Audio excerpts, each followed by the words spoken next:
Yo, yo, yo, yo, yo. Good morning, my people.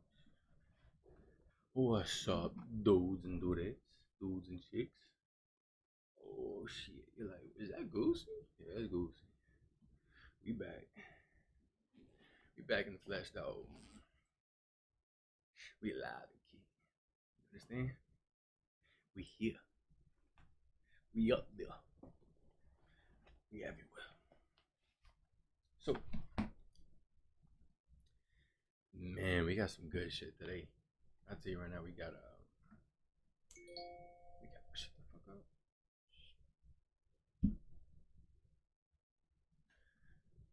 What percentage? Oh, shit, I gotta charge that. So, I hope y'all had a great weekend. I had a fantastic weekend. Had a pretty good time. I gotta pull up my chats here, so if y'all speaking, I can see y'all. Where? Oh fuck, I don't even know what the fuck. What? There's my YouTube.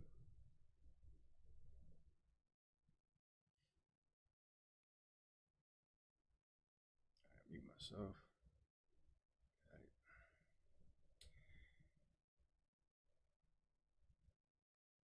Nope, that ain't it, dog. Nope, that ain't it, dog. Nope, that ain't it, dog. Damn, what the hell is this? What do I use this one? Go to kick.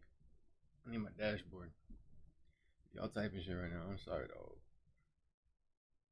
I ain't seeing it, but I am now.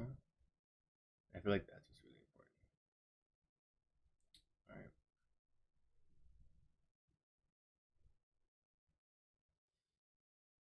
Whew. Okay, charger. Let's finish putting that together. And I went to the Mac store, the Apple store, whatever.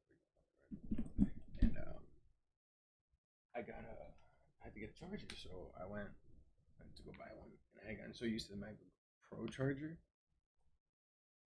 that I forgot the Air had this pussy little thing. Okay, I think that's everything for the overview.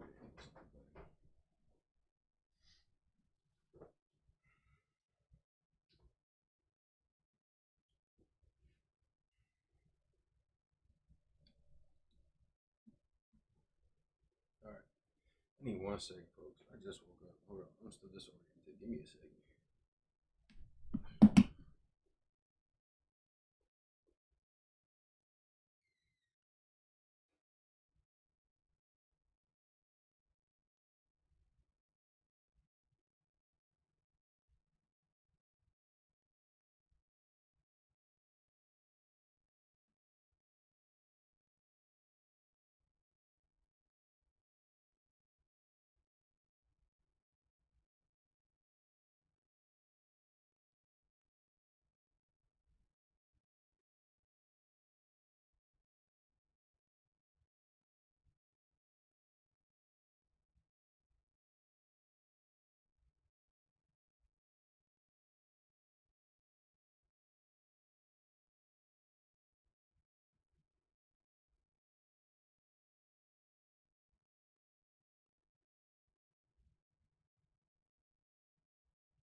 Oh man, that's right, ladies and gentlemen.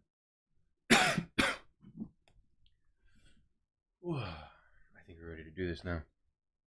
You're thinking to yourself, Goosey, how long are you gonna wait before you start watching videos? And I say, hey, it's a wonderful kind of day, okay? To live and learn and play and get along with each other. You know what I'm saying? It's that kind of day today. Oh, I love you, D. Thank you for coming through, bro. I appreciate you, though. All right. So,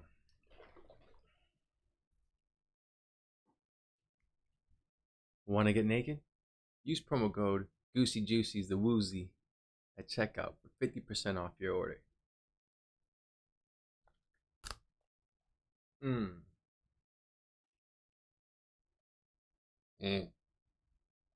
Actually, sounds that bad. It's just fire. All right. Let's do this. Oof. So that's breakfast. All right. Now let me see. First things first. We saw a video last week by the one and only CoffeeZilla.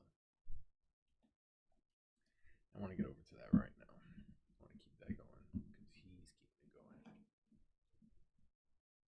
going. And maybe watch how Asmund makes $2 pizza. Oh, yeah. Boom. Today we're in. All right. So this is just a continuation of the $500 million scam that went down, where people were investing money into some bullshit trading bot, whatever the fuck, right? This is a 3-part video, and this is part 2.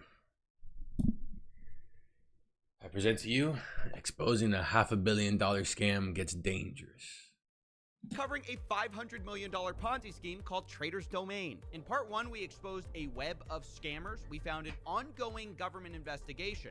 But as I spoke to victims, I realized there was someone behind the curtains controlling it all. The master trader. And that's when I find out there's this one guy named Ted who's making all the trades, and he's running this Ponzi scheme. Did this guy say some shit? We now Did he make a learn threat? of this savant that is the man behind Trader's Domain. And so this is the first time I ever hear the name Ted Safranco. And I'm like, who the freak is Ted? Who's Ted? That Man, he lined that up perfectly. Question. And I decided the best place to look for answers was starting with the victims. Welcome to part 2. My understanding of I'm so excited. Franco was okay. It's not that I'm excited because like these people got their shit stolen, and then like I want to see what happened. I just really want to know, like, bro, CoffeeZilla is the shit, bro. When it comes to like just finding motherfuckers and like seeing these huge ass scams, bro. This guy just reveals scams like a motherfucker, bro, and I love it. I love it. I love it. We need niggas like this in the world. You understand? Time I invested was an experienced trader. He's a master trader with relationships like this all over the world, and he was internationally known and respected. Very credible Wall Street trader. I know that's bad to, judge a book judge a book off of their cover, but he just looked like, like a normal guy, like a Wall Street trader. He didn't seem like the type of guy that would mess you over. But looking into his real past, everything showed the opposite. He didn't work on Wall Street. He got his start in 2016 when he was the student of a 23-year-old get-rich-quick guru on Instagram named Nino Koroff. Oh my god, that's great. This is where we're starting from. So this guy was like some fucking content creator's fucking intern. We know this because of a testimonial he filmed. Hi everyone, my name is Ted. I've been working around right now with Nino for probably about 6 months. Really what I did is, for 2016, what I tried to do is I really wanted to set myself up nice. Being a little bit older, I've been working for many years now, almost 15 years. I wanted to have a lifestyle change. I wanted to get into something different to give myself a better opportunity in life. And literally, I went through social media. I found Nino on Instagram. I sort of laughed actually because I saw him with his Lambo and all his fun stuff. And me being as old as I am now, maybe 37 years old, 36 years old, I couldn't really fathom how somebody was doing what they were doing at such a young age. Did he scam him? Wow. The answer, of course, to Ted's question is that Nino was scamming people with get-rich-quick courses, and Ted soon figured this out. He started his own grift called the Forex Family Course, which eventually led to the launch of his very own Forex brokerage called Traders Domain. Ted said that it would be non-manipulated as opposed to most of the scammy brokerages of the time. And with his business partner, David Negus, they opened their doors in 2018. Whoa, okay. So pretty much, you're getting old, you realize, oh shit, when he says lifestyle change, what he means to say is I was broke and I wanted to be rich. It makes perfect sense, right? Like, isn't that every broke dude's dream is to be rich, right? So for me, I'm thinking, okay, well, you intern for this kid, 2016, you fucking say, hey, or maybe 2017, right? Because it says 6 years ago, we're in 2023, right? So you say, hey, you know, 2017, okay, I'm gonna go do my own thing. And that's probably when he started this. 2018, this thing launches, right, with his partner right here. Oh man, okay. And then from there, okay, I found this. So here's the thing. He wanted to get broke. He was broke, he wanted to be rich, right? And he did that, think about it, from 2016 when he started working for this cat. And then 2017, by the time he quits with him, 2018, this thing launches. Let's say maybe 2019, he's got the money, right? So you're talking about 3 years, 4 years, my bad. Took this guy 4 years to scam his way to a millionaire. What's stopping you guys? This out because I talked to the roommate at the time who witnessed everything. And no, I don't scam. Why? Because I was always told if you're gonna put your name on something, you gotta be proud of it. So I'm the type of person who wants to be proud of everything I do. So you know what, bro? I'll bust my ass. I'll stay broke. And I'll bust my ass until I have a little something. I'll be happy with it, so long as I make it my way. You get what I'm saying? So long as I ain't nobody's bitch. So long as I don't have to fucking listen to somebody tell me what to do every day or tell me how to speak or whatever the fuck the case is or how to dress. Fuck that. Fuck you. So my name's Jonathan Sameta. I was roommates This nigga with had a roommate. David Negus What is this nigga in college? What did I say intern, bro? at the start of 2018, pretty much for the whole duration of the year. And I witnessed the inception of Traders Domain from the beginning. It was basically run out of the spare bedroom of our house. That's right, we have an eyewitness who saw the beginning of this. And Wow. what he told me is that Traders Domain was originally selling themselves as one of the good guys. You know, in the back of my head, I was just thinking, like, I wonder how much he had to pay homie to get on camera. But chances are he probably doesn't pay people to get on camera because that's not how you do this kind of stuff. Forex has a lot of shysterness in the industry. I'm sure a lot of people are aware of that. And there's a lot of brokers that have bad reputations, you know, with doing shady dealings. Ted and Dave Like to started spell it out this for me, thank you. operation under the premise of the good guy and honesty and being for the little guy sort of thing, someone you could trust. Okay, guys, I think that over time we're gonna see a lot of different scams. I think over time we're gonna consume a lot of CoffeeZilla, and I think that wow, hold on, pause. And I think that at some point we're going to have to like recognize that there's certain patterns to everything in life, especially when people are trying to take your fucking money without you realizing until it's too late. There's definitely, come on, someone you can trust. Like, how long do you need to know somebody before you trust them, guys? That's another thing. Like, just because someone seems friendly and this and that doesn't mean you can just assume. Like, that's predatory instinct shit. Which everybody bought. You know, Ted did have a good reputation in the He's a white guy. community. He's a white The guy way with the they 5 did o'clock shadow. this Everybody was trusts they him. described themselves as an A-book brokerage, which I didn't really understand at the time, but basically means they were one of the legitimate ones. Not all B-book brokerages are scams, but almost all Forex scams are B-book. Okay. All right. That's obviously, you have to make sure you understand that. Right? It doesn't go both ways here. Now, that being said, it's probably just very easy to create a B-book trading site or something along those lines. But there are probably some legitimate ones who are just using that method because it's easier and probably offers them some kind of more flexibility in some form or matter. Can you just explain really briefly what the difference between A book and B book are? So A book, your orders are direct to the market, and B book, basically the broker takes the opposite side of your trade. So when you lose money, they win. Because most traders lose, so a lot of brokerages go B book because they make money off the trader. Your orders aren't actually going to the market. It's just the broker basically shanning you. Okay, to summarize what he said real quick, because it's important. Sorry about that. Most traders lose, so and B book, basically the broker takes the opposite side of your trade. What? What? Oh, so when you lose, they win. When they win, you lose. That's weird. So it's like betting. Well, I mean, it's always gonna be like betting, right? But the difference is, in one case, you lose money, they win. Yeah. So in that case, it'd be more like it'd be something closer along the lines to like I place a I was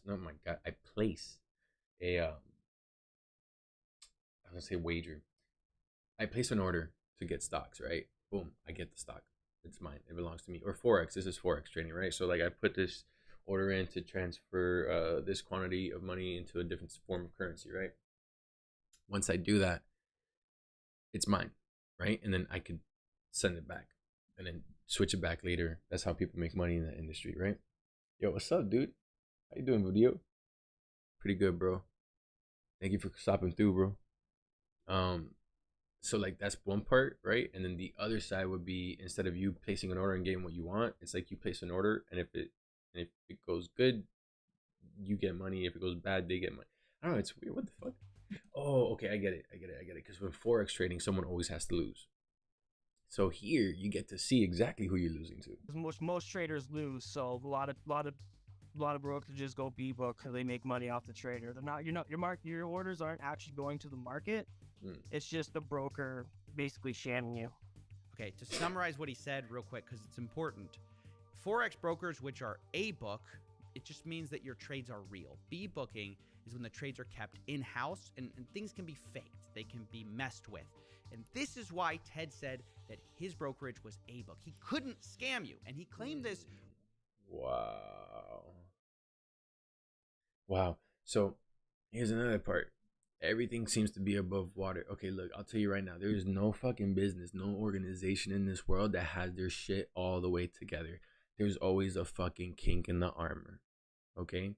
And I'll tell you why.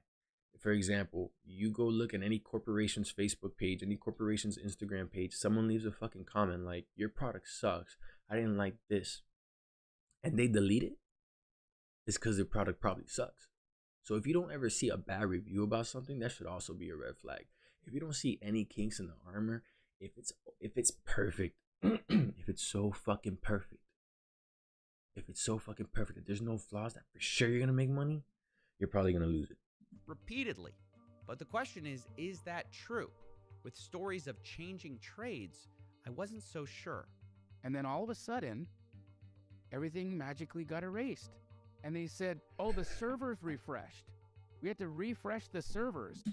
He's talking about there's a certain point, because like once all these guys invested their money in, right, everything was going up, and it always went up. There was never a red day. And then eventually one day they started seeing that, like, a bunch of people started seeing that their portfolios were dropping. And it's not even dropping by like, 5%, 10%, even a fucking radical 15%, which would be like a normal it would be like not normal. It'd be a normal catastrophe in a regular market.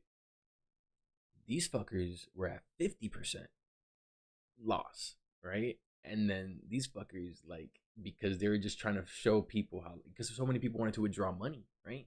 So like now they had to go ahead and fix that so that people weren't scared that the shit was going south and they're gonna, like, start a mass pullout of all the funds. So what they did was just refresh the fucking data, say, whoops, it was just a problem. It was just a bug. It's just a bug. You still have all your money. Cap, they still had all their money. Like, well, not all of it. They probably spent quite a chunk of it. That somehow, especially with that lifestyle change he was trying to make, changed all the trades, right? And not only were the stories shady, when I asked the roommate about it, he told me about a very strange conversation he overheard. Ooh. I was in my room one day and I overheard a conversation, and I thought I caught something about B booking, switching people from A book to B book. And so I asked Dave about it, and he blatantly said to me, he's like, yeah, he's like, if people are going to be losing, we might as well B-book them because we're just leaving money on the table. Whoa. It was kind of a shock to me because that's you know, kind of went against everything that they had sort of built this platform on. So everything they talked about. Didn't really know how to take that, but I just took it for what it was. Wow. Holy if this shit, is true, sharp. this means their whole story is fake. But of course, I mean, from the get-go, you could have said it was fake. I mean, the fact that you got one random guy who was some fucking content creator's intern, pretty much, and then all of a sudden is building a Forex website. Like, I don't understand how people don't. This is why credentials are so fucking important. And like, I get it. You don't want to have to go through the fucking trouble to get a fucking certification, because who's gonna tell me I'm good at what I'm actually good at? But unless you have a fucking portfolio, like a record that you can actually show people, or unless that you need receipts, bro. That's why people love certifications and degrees, because it shows that, hey, look, at least you have a paper saying that someone from a higher, you know, some higher authority says that, hey, this person can do that job. Claiming this is a pretty huge accusation, and I didn't want to do it on the word of just one person, because it would mean that everything was built on lies and fraud. So I wanted more proof. So to do this, I set up a Discord channel to investigate Trader's Domain and invited all the victims to come share with me what they had found. That's beautiful. See, that's the amazing thing about having a platform, and that's the amazing thing about leveraging the power of the people, that you can actually ask people, hey, yo, help me out real quick. Tell me what y'all guys got. And all of a sudden, people who love Zilla are going to be fucking just digging all the dirt up. And soon, many of them started sharing evidence, including a document which they said would prove that they were B-booking. I like These people showed me an invoice from a platform called B2Broker, addressed to Trader's Domain FX. I love the internet. Which had a very important line item. Quote, I love everybody on the monthly internet. payment for the use of B-book I love it. service. Why would Trader's Domain need to pay for a B-book service if they were A-book? Now, of course, that's a good question. I mean, it's obvious, because they're not. We also need to talk about who is B2Broker. They call themselves a white label solution for brokerages and exchanges, which simply means they sell a brokerage product that you can slap your name on. And it appears that this is exactly what Gxxsei Reax did, which means that the back end of Trader's Domain and what Ted is even selling is just a rebranded product. So we'll put B2Broker on the board over here, because they're going to be key to understanding this whole scam. Because as I found more of these invoices, I realized B2Broker may have helped facilitate. As I found Trading room rent agreement, trader's room. Oh, rent agreement. What? Dang, dog. 45 racks. That's a lot of money. Payment for services. Found more of these. What's this? Oh, is this the same? Oh, no, it's something. Damn. How much is this? Minimum commission STP for the 1st of 2018 or January 2018. Bro, do you guys see that money right there? So, damn. So, fucking, oh my god, I'm so lost here. B2Broker is making that much, right? 15 racks. And then what? That's because they have that much money? These invoices, I realized B2Broker may have helped facilitate this whole thing. All apparently for the low price of $1,000 a month. Oh, shit. Well, that doesn't make sense. Then what are all these other numbers on there? For this fee. Oh, that's just the minimum monthly payment for the use of that kind of service. And then here are the other charges that they accrued because of all the other bullshit they have on. Now, what these several invoices do is not only corroborate the story the roommate was telling us about receipts. We got receipts. Means that the trades and the crazy returns are all likely fake. It was all a fraud based on a software Ted himself never even built. And of course, now the question is, okay, if the trades are fake, where did the money go? Because the investment money was very much real, even if the trades were fake. We know for a fact that over $100 million was invested based on the CFTC's estimate, but based on what I have, I think it's significantly more. Yeah, just based off of the people he's spoken to, and it is definitely more. It's not just gonna be that much; it's gonna be a lot more than that. Now, my main thing with this here is that when we look at dude, it's not even just a matter of the fact that, like, you know, you can get a receipt for the fucking services rendered here, right? And you can see proof of that. When we come down to trying to figure out like where the fuck that 145 million, quote unquote, which is obviously closer to like 500 million, where that went out, well, guess what? There's always paper trails, bro. Like, people think that because you live in a digital age or whatever the case is that you can get away with shit. And the end of the day is, bro, like, the fact of the matter, everything you do online can be traced. Okay? Honestly, like, you know, back in the day, maybe to get away with shit, you might have gone with digital tech, right? And that's just not the way to do it. That's just not, get away with shit. Like, you can't.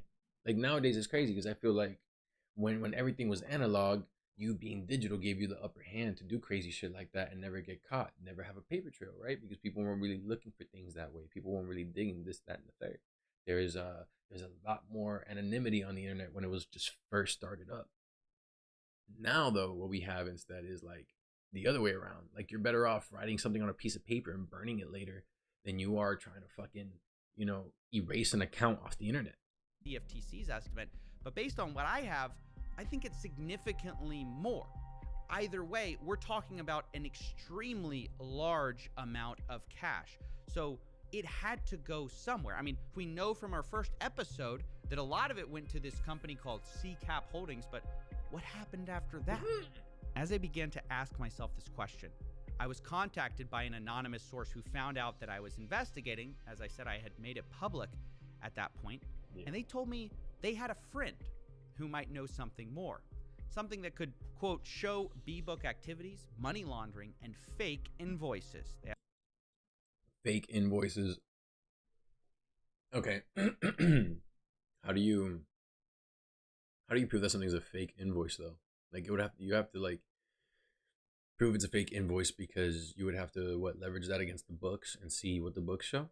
I mean, that's the only thing I can imagine. I don't know how else you would show that invoice is fake unless you show either their books or the other people's books and show where that money did not go out or did not come in. Asked if I was interested. Of course I was.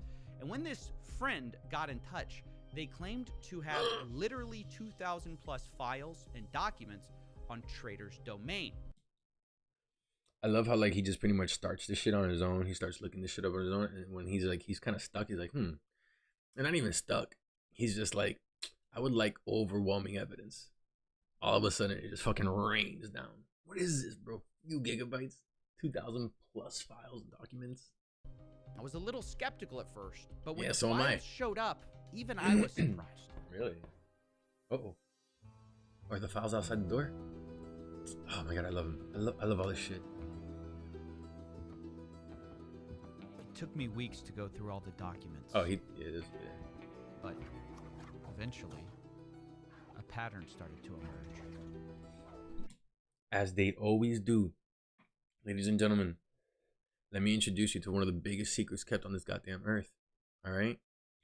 Everything is a puzzle and a pattern. Okay? Everything is a puzzle at first, and once you figure it out, you'll realize it's just a pattern. It's just like everything else, bro. And basic evidence, look at us. Yeah, you might be a little bit different than everybody else, but there's a lot of shit you have in common with everybody else. And even if you are a little bit different than everybody else, every single part of your characteristic, every single part of your character, guess what, bro? Somebody else also shares that characteristic as well.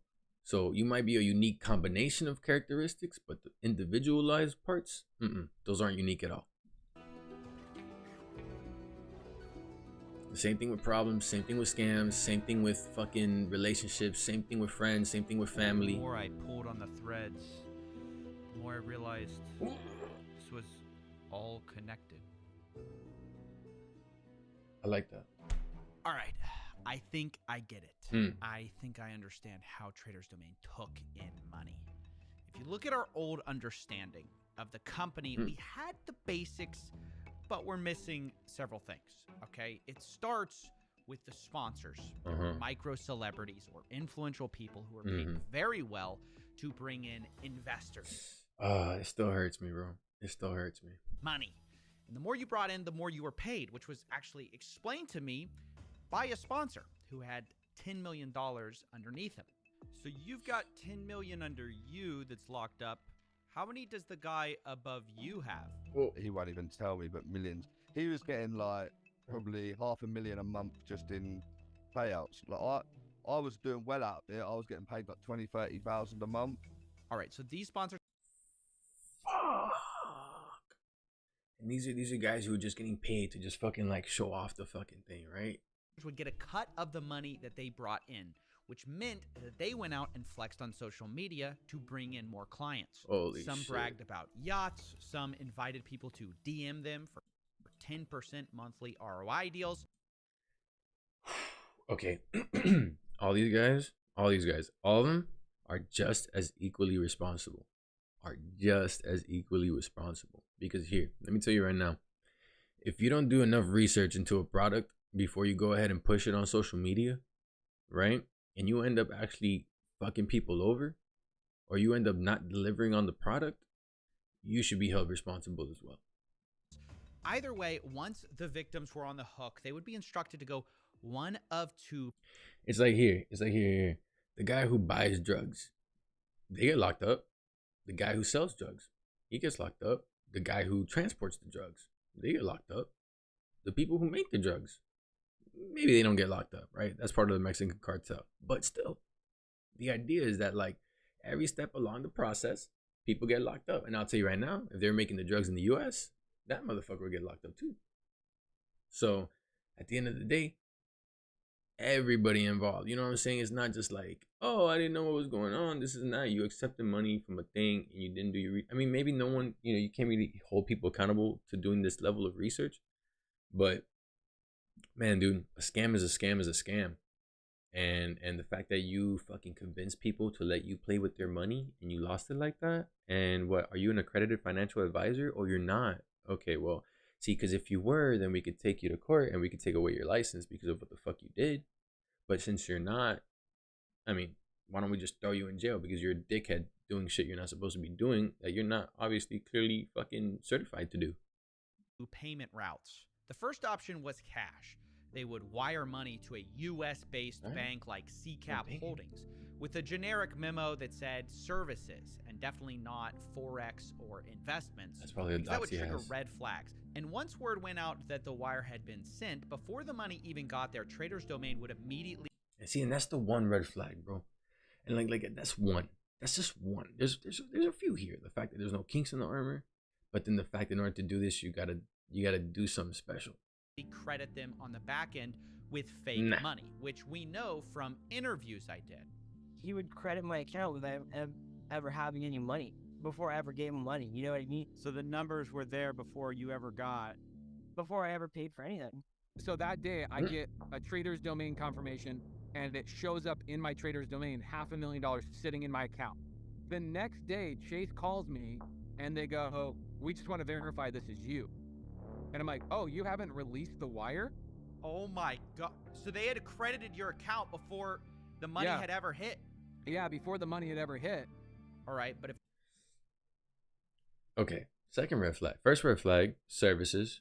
You gotta write services in the memo. You can't put what it's actually for. You have to say that it's for something else. And don't get me wrong, they picked something else that made sense, right? Like, and that's a thing. Like, they're not gonna go too far from the fucking... They're not going to veer too far from course just because then it just gets too crazy, right? But the fact that accounts were being credited without money actually having been in, I'll tell you right now, bro, I've been scammed. I'm not even going to lie to y'all. Like, I got scammed once, and that's about as far as I plan to let it go. And one of the things I recognized, that motherfucker waited till that money was gone before that fucking number changed on my screen. The money on Trader's Domain was fixed. And this is a big ass thing. This is not just one person who's done this scam. You have people who are doing this not just for millionaires, not just for people with a couple, you know, tens of thousands at their disposal, right? But you talking about this shit happens to like motherfuckers who don't really have that much at their disposal. Fake. Like Where me? did the real money go? Well, I believe they had a money laundering operation to get the money offshore. This is based on a series of invoices I was given showing money being sent from like us. onshore banks, Ted Safranco, David Negus, Tin Tran controlled. That's the next part. Capital. And then they would send that to offshore companies, shell companies, which were very suspicious.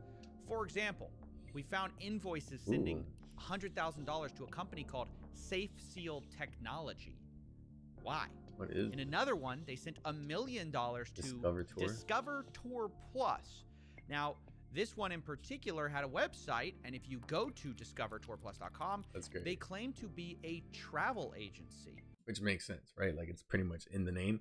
But I think the funny thing here is just like those things don't seem to have anything to do. Like, bro, why not at least, you know, make up some fake companies with fake websites that have something to do with trading, like I don't know, like security or something like that, right? Like fucking coding, you know, the programmers, whatever, like shit like that. But no. But there's nothing to actually buy. I tried booking my own vacation, which I desperately need at this point because I'm way too deep in this investigation, but none of the links would let me book. So this website appears to just be a front for funneling millions of dollars offshore. Besides, who even pays? You ever come across one of those websites where you're just digging through it and you're like, what the fuck is this? This is a real website? Like you're clicking through everything and like they have an about us and you start to read it and you're like, the fuck is this? Like who are you guys? I still don't know who you are. I read about you apparently according to you guys, but I still have no fucking clue who I'm dealing with. There's a lot of websites like that out there, and chances are they exist just for the purpose of shit like this, just for the purpose of providing a front. Because nowadays, fake it till you make it is at an all-time toxic high.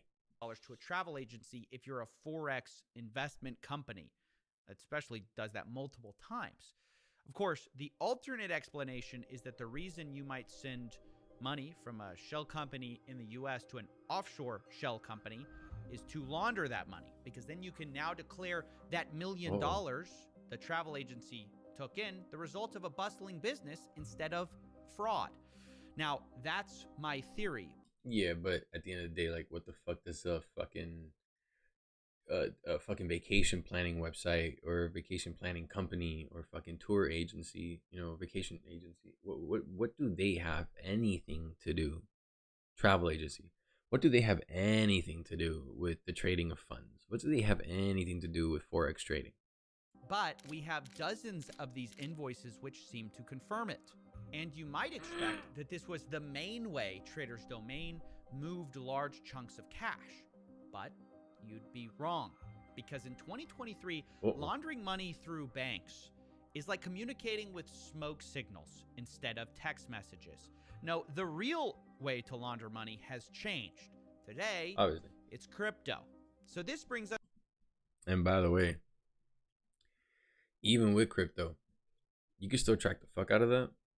I mean, there are certain ways. I'm not gonna get into it right now, but the idea is that like everything's on the blockchain and every fucking step gets recorded. So even if you're trying to do shit like this kind of same method where you draw funds into one account by some method and then you start to disperse them into different wallets using crypto, the thing is that you're going to be able to see every transaction that wallet has done and every single place that money has gone. It's absolutely trackable. The only thing you would have to worry about is the endpoint. That being said, it's all trackable. So at the end of the day, if you could tie in a wallet address with something else, then that's it. Bingo, you're caught. Us to option 2 of how to move money. Crypto is the main way Trader's Domain moved money. It was perfect for them, and it was the main way they circumvented regulation. Also, if you're dealing with crypto, right, and you don't, okay, here,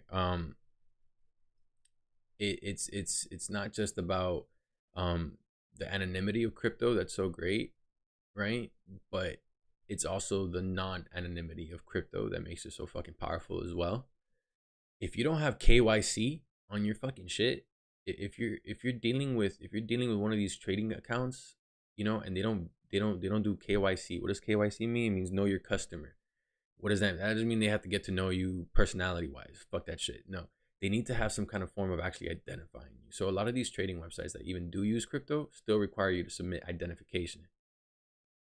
Now, I'm not going to say that all of them that require you to submit identification are legitimate, but like, for example, when you create your wallet and shit like that, you know what I'm saying? Like, there are KYC things that go attached to that, especially when you go fund a wallet, so on and so forth.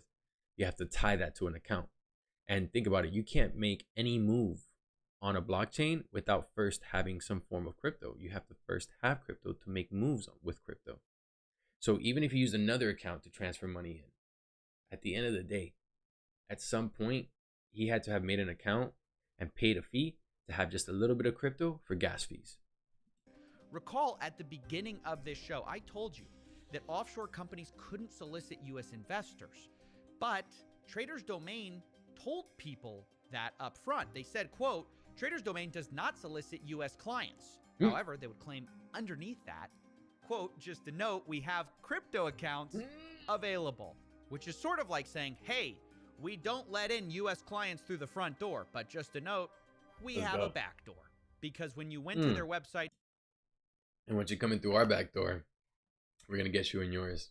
To sign up, I kid you not, as country of origin, you could select your country as the country of crypto, which, unsurprisingly, some people actually did. One of the early things that felt weird to me is that you couldn't register as a U.S. citizen on his website. It was crypto. You had to go in as a crypto user. I can still show you on my account where I'm listed as a crypto user and not a U.S. citizen. That is clearly illegal. But the reason it matters is not that they circumvented regulation. People do that all the time. It's the scale this was all happening on. Well, and the amount of money at risk here. All right, so there we go. So we got our third red flag here. So we have, you got to put memos in the shit. The next red flag, I don't remember what the second one was. Fuck it. But then the third one is definitely this right here. This wasn't a few dollars. This is hundreds of millions. I mean, a single one of their payment processors in crypto complained in a recent lawsuit that the founder believed that, quote, the Traders Domain is clearly a Ponzi scheme. They have moved over $50 million in cryptocurrency. Yo, Batch Merchants Services, the California LLC, Savvy Wallet LLC, and Gregory Baum. One individual. The plaintiffs, so their defendants are Defendant Oscar Garcia's declaration in support of response to OSC, a preliminary injunction. Okay, so this was like the first part where they were trying to like send this shit to court and get this process moving. Frank Gxxsei and Tough Bomb have personal money in the Ponzi scheme and are running a flow of money. Oh, my bad. What? Okay. Are running a flow of money into the scheme. Oh, okay. Got you. I read that backwards. In U.S. currency directly to the Traders Domain systems. Not only that, a different payment processor also had their transaction data with Traders Domain leaked to us. With the help of a blockchain intelligence company called Crystal Blockchain, we traced even more money that had come in. Okay, this is what I'm talking about, bro. It's blockchain technology. Everything gets saved, everything gets stored, and it's never going away.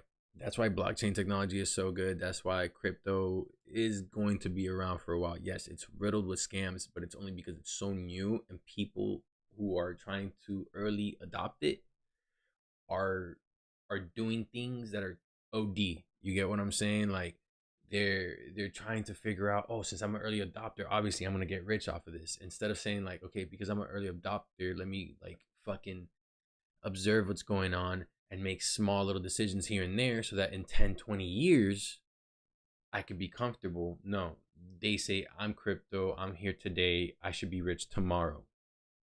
No, that doesn't make any sense. That's not the way it works, bro. I mean, unless you're that guy. And look at it, this scammer, it took him fucking, what, 3 years before he made a milli?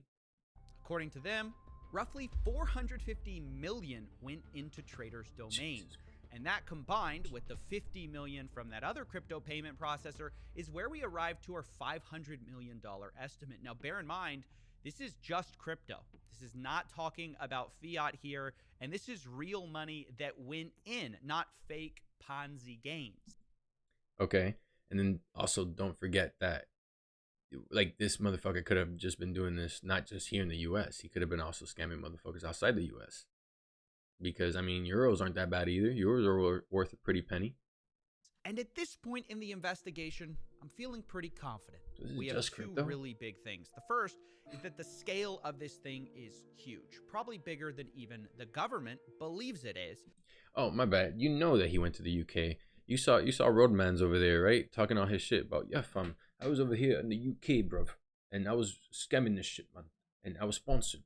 You know what I'm saying? So you already know that dude was like going international with this shit. So we're looking at $500 million, guys. But fuck, reality of the matter is, it's probably north of a bill. It's probably north of a bill, bro. But I also feel extremely confident we have proof of fraud. And the only thing left to do is confront the man behind it all, Gxxsei Reax. And this is also the thing that I've been putting off doing the whole time, to be honest, because the entire investigation, as I spoke to people, I was warned not to reach out because Ted was well known for going after anyone who went after his brokerage. Oh. He allegedly said things like, quote, "You want to come after my brokerage, you have a death wish," in messages, and I am going to put a bounty on your head. Okay. So I know this sounds like some crazy white guy, you know what I'm saying, talking out the back of his ass.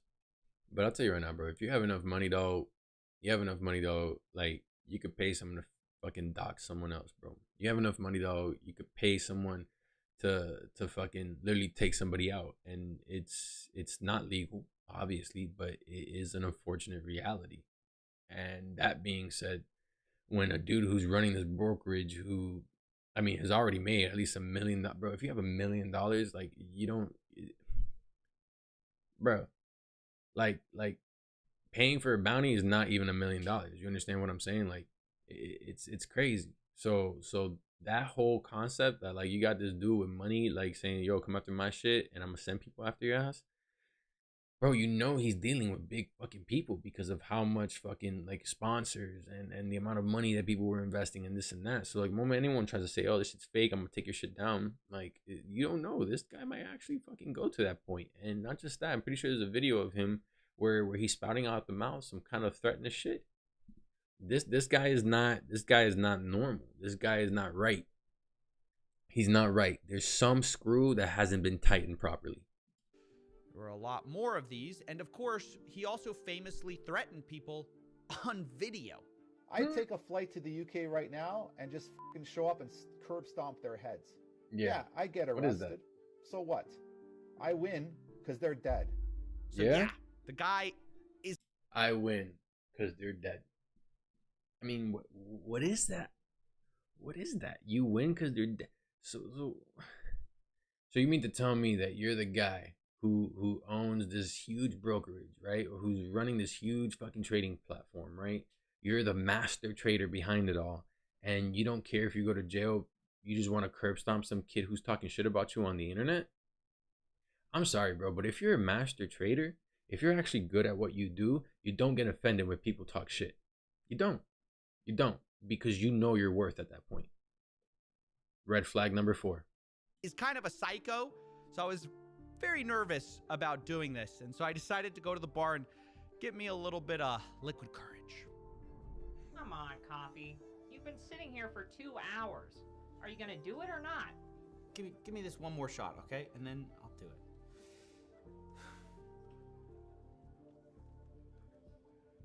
Come on. You gotta do it, bro.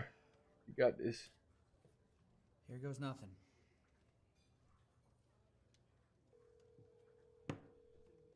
Come on, Ted. I bet you he's not even gonna answer. Answer the... Come on. Your call has been forwarded to an automatic voice message system. Please record your message. I knew it. That settles that. You want another drink? I guess so. You humans are such odd creatures. You were nervous about calling, yet you seem upset he didn't answer? I was concerned. I mean, but once I was committed, I... It's simple. It's that's called anxiety, right? Anxiety is essentially when you're stuck between fight or flight. You don't know whether you want to do something or whether you don't want to do something, whether you should or you shouldn't. When that happens and you're stuck, you become anxious because now you don't know what to do next. You don't know what the next move is. You don't know whether to go left or right. And because you don't know left or right, you don't know what's going to happen after that, or after that, or after that. So when you're stuck in that fight or flight instinct, it becomes very uncomfortable and your body reacts and gives you certain emotions, certain feelings within yourself that tell you, hey, yo, this isn't normal. I'm not supposed to be feeling this right now. The craziest thing about anxiety, the crazy thing about being stuck between fight or flight is that when you finally make that decision and you go through with it, you don't feel so fucking crazy about it after all. And at the end of the day, if you realize that you should have done something, you learn that for next time and you kind of just take that with you, and that loss doesn't feel as bad as when you were stuck there contemplating it to begin with. And you'll even realize that sometimes, like, asking someone something and expecting a no, and then you actually getting the no, doesn't really feel that bad because it provides you some kind of closure. You're not sitting there wondering if it would have happened if you would have tried something else. You know what I'm saying? Like, it's almost like tying fight or flight instinct to you miss every shot you don't take. And so it's just like at a certain point, you have something you want to do. You should probably go ahead and do your best to do that, so long as you believe it's in your best interest. And obviously, my personal opinion isn't coming at the expense of somebody else's. You know what I'm saying? You're not taking off of somebody else's plate to put onto yours. I don't believe in that. I don't know. It just feels a little anticlimactic, I guess. Maybe it's for the best. Not everything has a Hollywood ending. You do the best you can, and sometimes you have to enjoy a consolation prize. What's that? How about a drink with a friend? Wait, I thought you couldn't drink. Take the shot, Coffee. All right. I've been watching you hide. I just close my eyes. I've known for a while. My dear, if you keep pulling that thread, I'll unravel in your head. Come on, give us a preview of next time.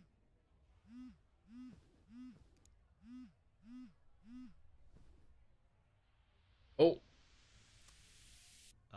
Hello? Before we continue, He was saving it for the end. He had to save it for the end. To my counsel, we know about your YouTube channel now. We reviewed it. I mean, there's really nothing of substance on there, to be honest. I think it's more of a glorified clickbait. Oh, no. A glorified clickbait channel? Is that what you think it is, bro? Is that what you think it is? This guy's like literally sourcing info on everybody. He's fucking them up. He's exposing them for what they really are. Bunch of bullshitters. And you're saying it's just fucking glorified clickbait? Channel. I'm in chats right now on Telegram. He's still in there actively saying that he's trading. You can think anything you want. You can turn around and say that I am gaming the system. I'm gaming my followers. That is such a chicken response from a total coward. No accountability at all. I'm the enemy of the state for most people because of what I do and how I do it. Yeah, like actually you are. Yeah, like you are a criminal. Maybe not enemy of the state, but you are definitely fucking a criminal. You're a criminal, dude. There's no doubt about that one. Nobody knows anything about his wife because they don't have the resources that I have. My resources can find out every little thing about you. Of course they can, because you have enough money to do it. You will see the amount of destruction I leave.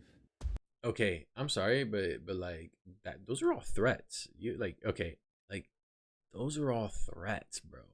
And even if you know, you can't necessarily prove anything in court that, like, you know what I'm saying, he was gonna do something or whatever, maybe he was just talking out of his ass, whatever the case is, the fact that you can stack this is what I would call like an aggravating factor, right?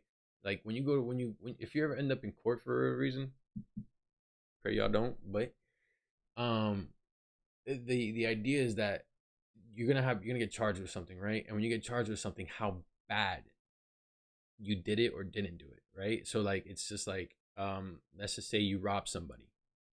Okay, well, did you rob somebody at gunpoint? That's an aggravating factor.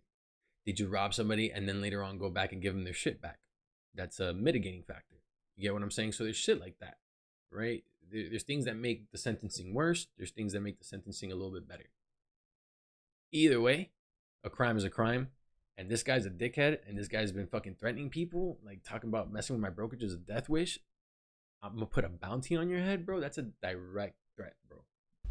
And you can even argue, even if you argue that, like, oh, you know, maybe somebody else is using his social media. I mean, how many times has this guy spouted this shit out the mouth talking about curb stomping someone in fucking Europe? Fucking insane. All right. Me2 Broker was asked for a comment. Here's their response.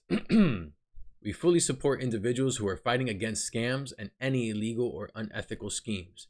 As soon as we became aware of the negative information concerning Traders Domain, we conducted a comprehensive internal compliance check and promptly terminated our agreements with them. Now look, B2 Broker might be setting up the deal. They might be setting it up so that people can go ahead and do all the scammy shit. But at the end of the day, just because someone sells you the gun doesn't mean they're making you do the murder, right? Doesn't mean they're making you fucking go out there and shoot somebody. They're not, right? The gun shop is not responsible for what you do with the gun. The same way that the site that sells you the tech to scam is not responsible for the scam.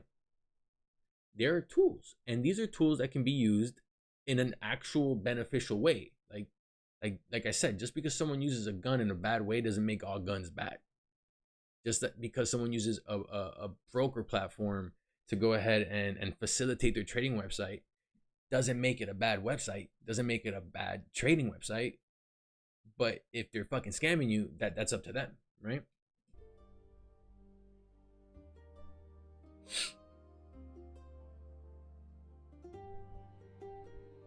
Damn.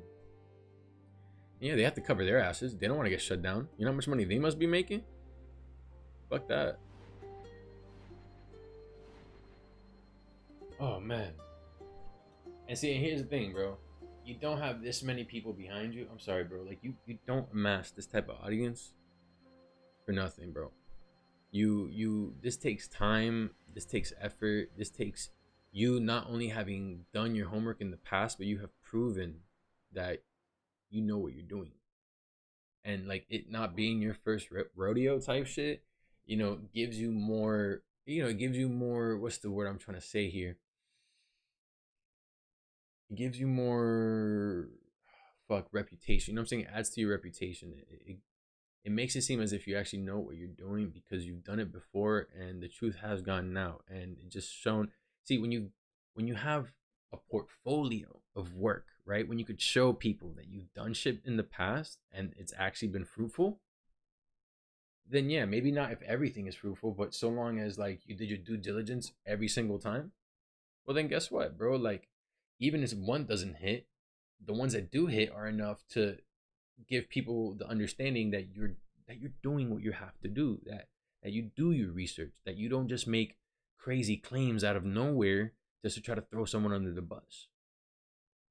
That being said, man, with this part too, bro, like, fuck, the fact that like we're just, you know, I felt like now we're diving more. Like the first episode was really about the scam, and then this second one was like not just about exposing a lot of these documents that were along with the issues here, like about how this guy had like documents, and then you know all these social media guys who were, you know, all the sponsors and all that bullshit.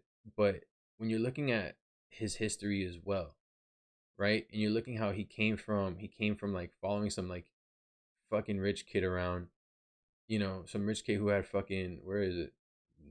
Nino Koroff, right? Rich guy over here. And only short like time after he's over here making a fucking, he's building a brokerage. His roommate can fucking hear what's going on. He has a roommate. Like, how about that? Like, if someone's building their own trading platform, I'd prefer that they already have some kind of success. I don't know what to tell you, like whether or not it's some kind of certification that shows that you know, that they went to school to at least study this.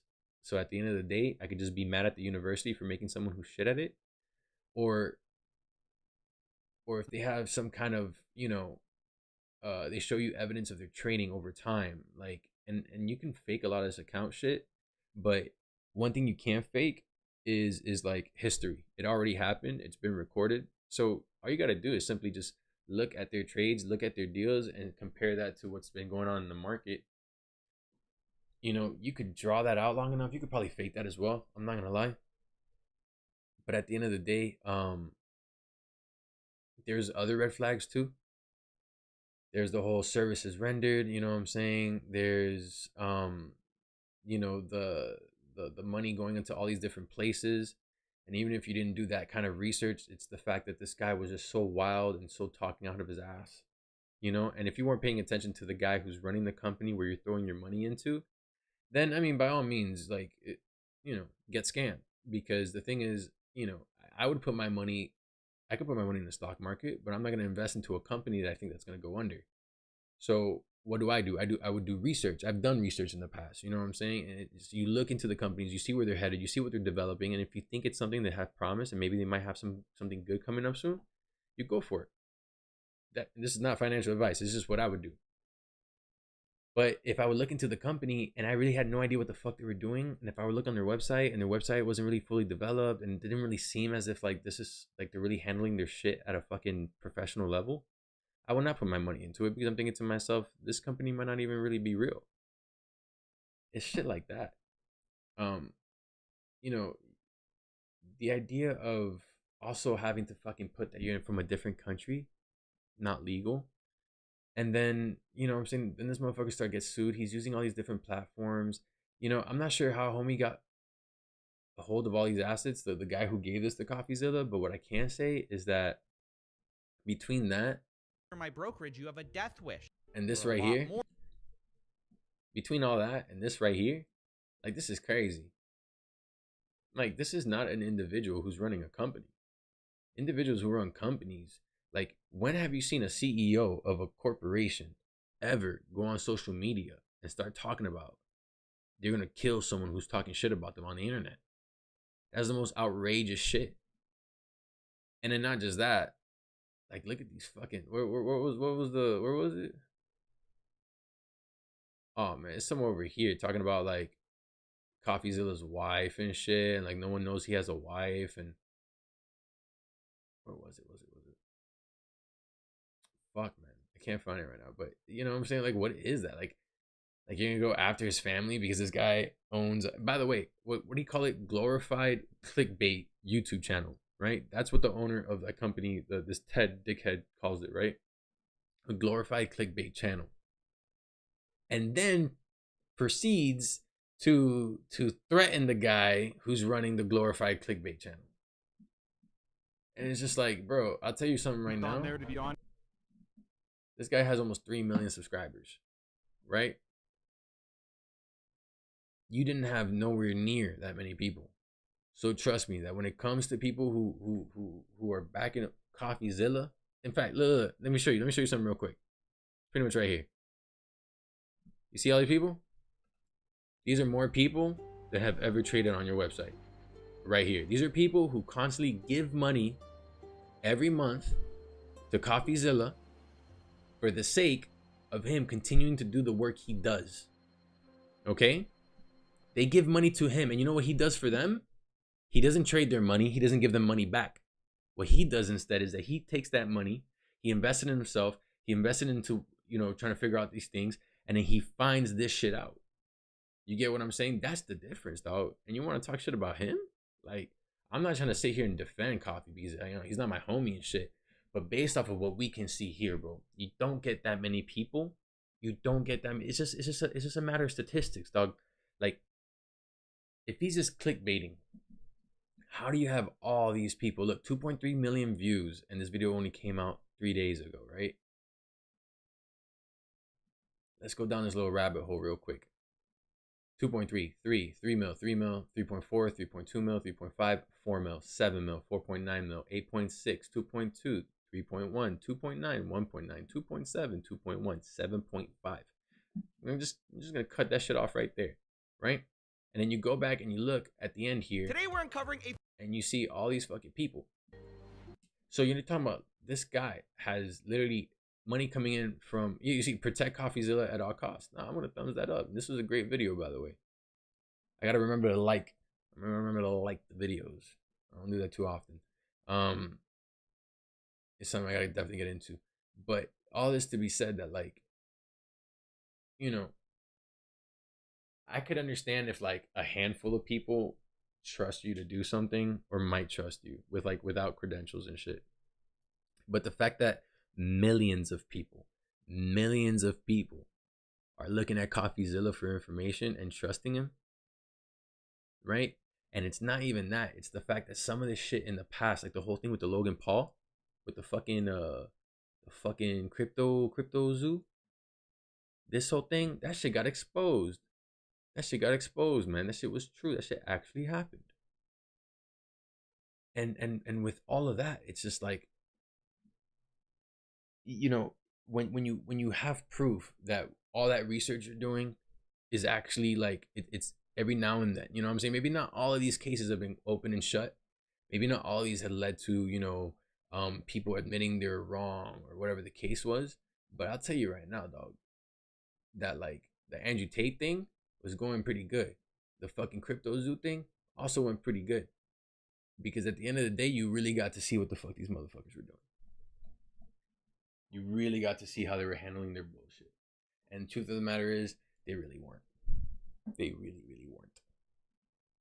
All right. We're going to pull up the next one right now. Let's go ahead and see. Let me see where I got this at. Oof, that was a good video by CoffeeZilla, man. Actually, let me look at some of these comments real quick before I move on to the next one. You know you're on the right track when you start getting threats. Because the real secret is, if they weren't afraid of you, they wouldn't feel the need to threaten you. The fact that they care that much means you're onto something. Yeah, I mean, not just that. Also remember that, you know, CEO of a company is not going to threaten you. Remember, Coffee was able to publish the story thanks to everyday people who ended up getting scammed, but kept records of every important interaction they had with the culprits. Keep your eyes peeled and get everything in writing. That's 100% the truth, bro. Like, if you're ever doing something where you're supposed to trust somebody with your money, bro, do not just sit there and just throw it in their way. Like, because, bro, that's your money, bro. Like, you took time to earn that. You're not just, like, why are you just going to be so comfortable with giving it away, bro? And also, yeah, get everything in writing, because at the end of the day, you know what I'm saying? People like Coffee exist. People like white hat hackers exist. And you can, you know what I'm saying? And you can go to these people and be like, hey, look, this happened to me. And you can find some kind of like, you know, some kind of closure out of whatever efforts they take to remedy your situation, even if it doesn't get you back what you had originally. Let me read some more comments. The man's out here doing real journalism and receiving threats by the folks he exposes. If we had more journalists like CoffeeZilla and Friendly Jordies, I gotta see that one, instead of TV network access journalism, maybe we wouldn't have to. Oh my gosh, I'm done. I can't read today. What the fuck? If we had more journalists like CoffeeZilla and Friendly Jordies instead of TV network access journalism, maybe they wouldn't have to be sticking their necks out so often. That's very true. I get the feeling that, yeah, and honestly, like, this is the age of like, there's like mainstream media is pretty much dead. Because of the internet, we're so able to kind of bury ourselves in our own little fucking communities that we don't even need them anymore. You don't really need a CNN. You don't really need that stuff. You have so many people talking on Twitter about shit, and then you have so many people talking about it on YouTube afterwards that if you want to read it or if you want to watch it, guess what? It's available. You can just type in the words and search. I've seen people use YouTube like a search engine more than they use Google. I get the feeling a lot of these quote unquote victims know that they are participating in a scam and hoping to get out early enough to profit off of the misfortune of others. That is probably the case. Like, think about that one dude who was talking about, yeah, bro, like, my brother made money. Like, he was pulling out every month he was pulling out this much and this much. Like, there are people who won off of this, right? And there's always winners and there's always losers. And there's people who went into this and pulled out early enough and said, okay, cool. I got my money. I made enough money. I'm good. It's the difference between being, greedy, which is like, I want to win more. I want to win more. And being strategic, being like, I want to win some. You know what I'm saying? There's a difference between I want to win some and I want to win more. This man is single-handedly providing us with the level of journalism we always wanted from large mainstream corporations. We appreciate you, CoffeeZilla. You see, and then you just keep going down all this, and it's all about thank you, Coffee. You know what I'm saying? Thank you for what you've done. Like, bro, this guy's the shit. Protect this man. You know what I'm saying? Truth of the matter is, bro, if anything ever did happen to CoffeeZilla, the internet would be sad for like a week and they'd move the fuck on, which is kind of sad. You know, it kind of says something a lot about our culture, because this guy right here is probably one of the best investigative journalists that we've had on the internet. And by the way, if anyone wants to recommend anyone else who does fucking cool ass investigative work, I'm more than happy to look into it, because this shit's important, bro. Like, we need shit like this out there. This is what makes the world spin. All right. Ooh, we got a Vice video next, dog. We got a Vice video next, yo. Vice 911 operator. Oh man, I feel like my stomach's gonna hurt after this. Oh, I already got goosebumps. Fuck. Let's go.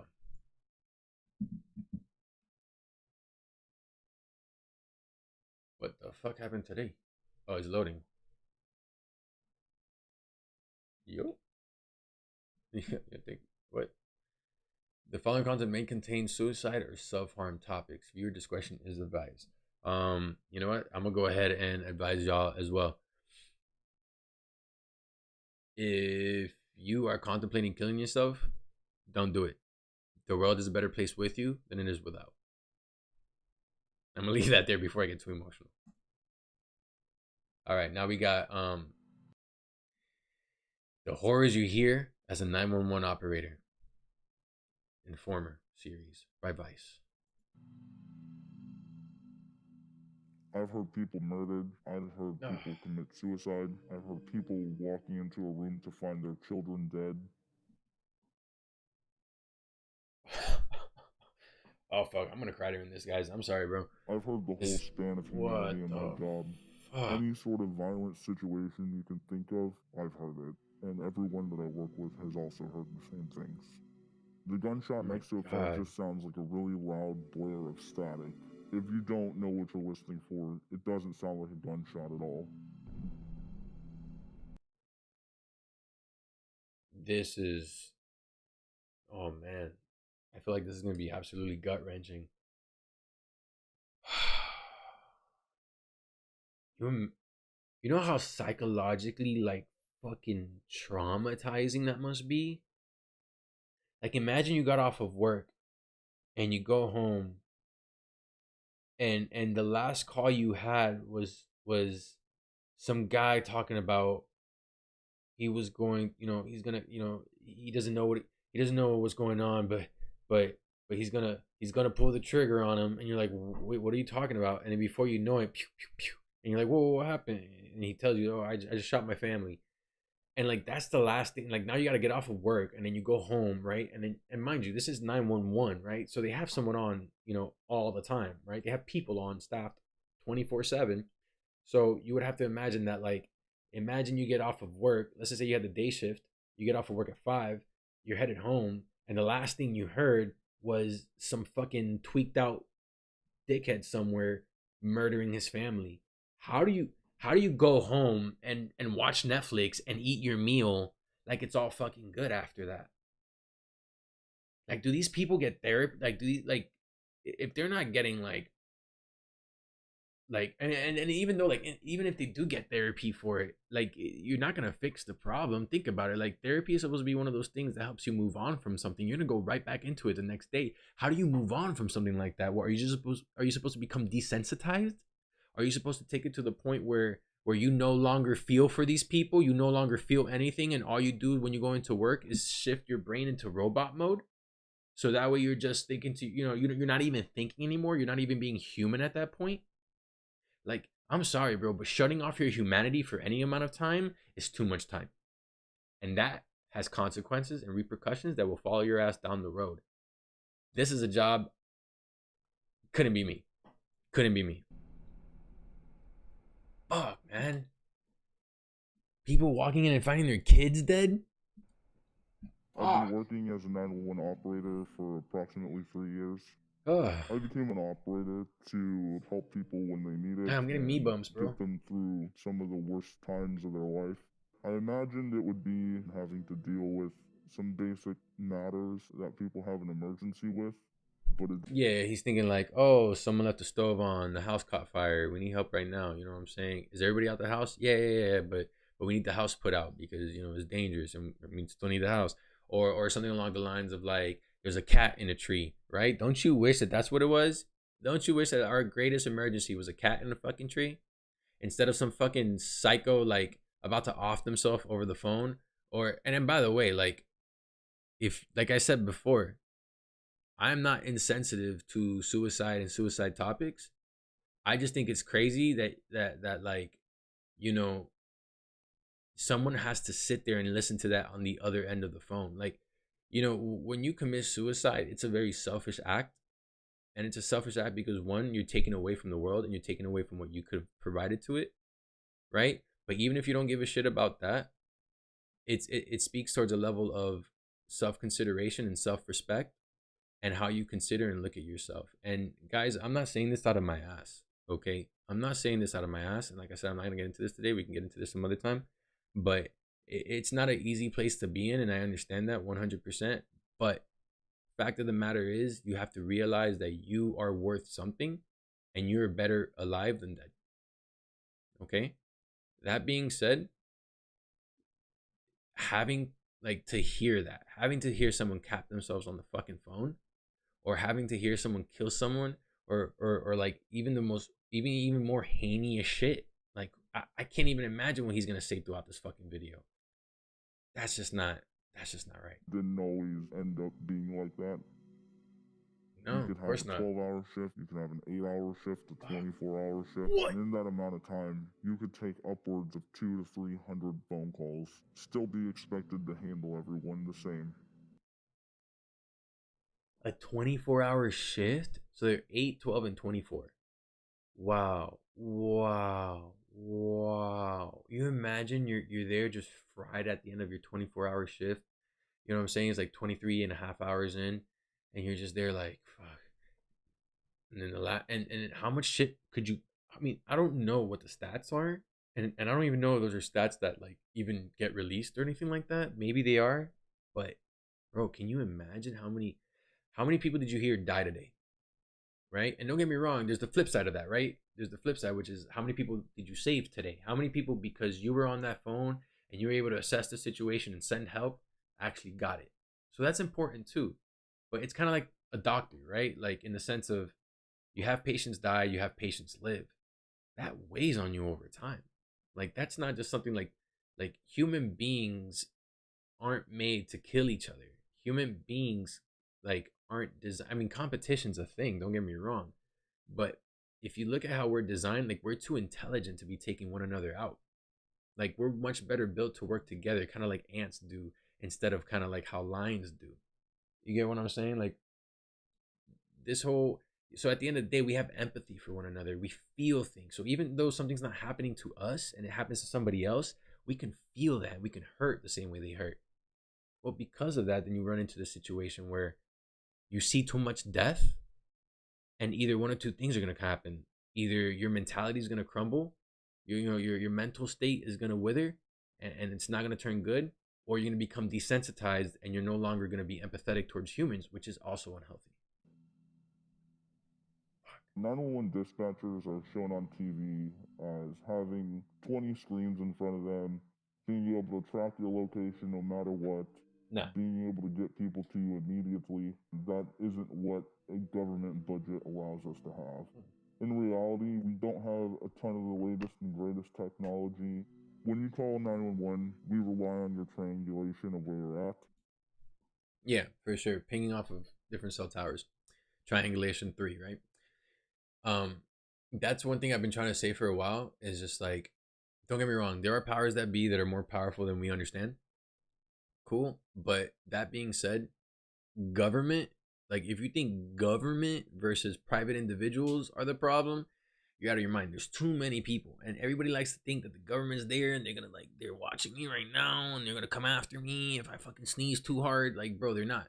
They're understaffed, bro. They don't have enough people who say, I want to go work for the government. There's a lot more people that say the government's full of shit than there are people who say, I want to help make this government better. And at the end of the day, you thinking that they're there like fucking handling everything, and you forget that it's just people. It's just people. It's just people. It's just a budget, and it's just a job. And at the end of the day, these fuckers get off of their job, they go home, and they go to see their families, or they go hang out with their friends, or they go fucking sit alone, whatever the fucking case is. And they're just humans. They shit and piss like you do. And guess what? The government is just a big group. It's just a big group of individuals trying to keep shit going. So when you start to sit there and think that like these guys got all the tech in the world, and the moment you call 911, boom, it's on its way, bro. It's really not, bro. It's really not. And you think that all this technology and government's like, nah, bro. It's not that crazy. You think it's that crazy, but it's not. Pinging off of 3 different cell phone towers. We've had instances where we only get a phase 1 location, which is just the 1 cell phone tower. Fuck. That's usually not going to be able to assist us in finding you. It's honestly a luck of the draw to find you within a block or within 2 miles. For example, we've had someone call 911 before. It sounded like a female screaming for help. It was very obvious that she was being hurt. And because we only got the phase 1, we aren't exactly able to send people out to come try and find you in such a big area. And that's what I was thinking about earlier too. I didn't want to say it because I was just hoping that like it wasn't happening, but like, bro, imagine like young female, like, and she's getting jumped and she's getting raped, and she just manages to dial 911 and shit, but the call doesn't stay open long enough before one of these fucking assholes, one of these pieces of shit realizes that, oh shit, this bitch called somebody, and then they fucking take the phone and smash it. And then not like what happened to that young lady, bro? What happens to those young ladies? Because this shit might be plural, right? And then here we are, like, as a country worried about other shit, like what's going on in Ukraine. Why the fuck do you give a shit what's going on in Ukraine when you have women who call 911 while they're being raped to be rescued, and it doesn't happen? And it doesn't happen. Where the fuck are the priorities? We just had to disconnect the call and take the next phone call. Fuck, man. It's very difficult to listen to someone screaming for you and trying to get your help, but in reality, there's nothing we can do. Just have to hang up on them and talk to the next person like nothing happened. Bro, that's not conducive to a healthy mindset. That's not conducive to like a fucking, yo, that shit will haunt you. I can only imagine like what kind of dreams these motherfuckers are having. Like, I'm willing to bet that like if any of these motherfuckers ever did like a trip or anything like that, they would realize like they would break. They'd probably break. So one night I pick up a 911 call from a female who sounds very scared. It's obvious that she's whispering. When you call 911 and you're whispering, it's usually not a good sign. She had told us that she thinks somebody's in her house. She was upstairs, hiding in a closet. She had told me that she had a gun with her and that she isn't afraid to use it if someone enters her room. The call progressed to her whispering even quieter. And now here's the scarier part. Oh my god, and I hope this isn't going where I think it's going, where she thought she had an invader and it was actually like a family member and she killed a family member. You know what I'm saying? Like, that would be terrifying. But then also what would be terrifying is that if they can't get to her in time, because now here, mind you, while she's on the phone terrified, this guy's in the house. Like, let's just say it's an actual burglar. Let's not say it's you know, it's someone she knows, right? Let's just say it's an actual burglar or someone trying to hurt her, whatever the case is, right?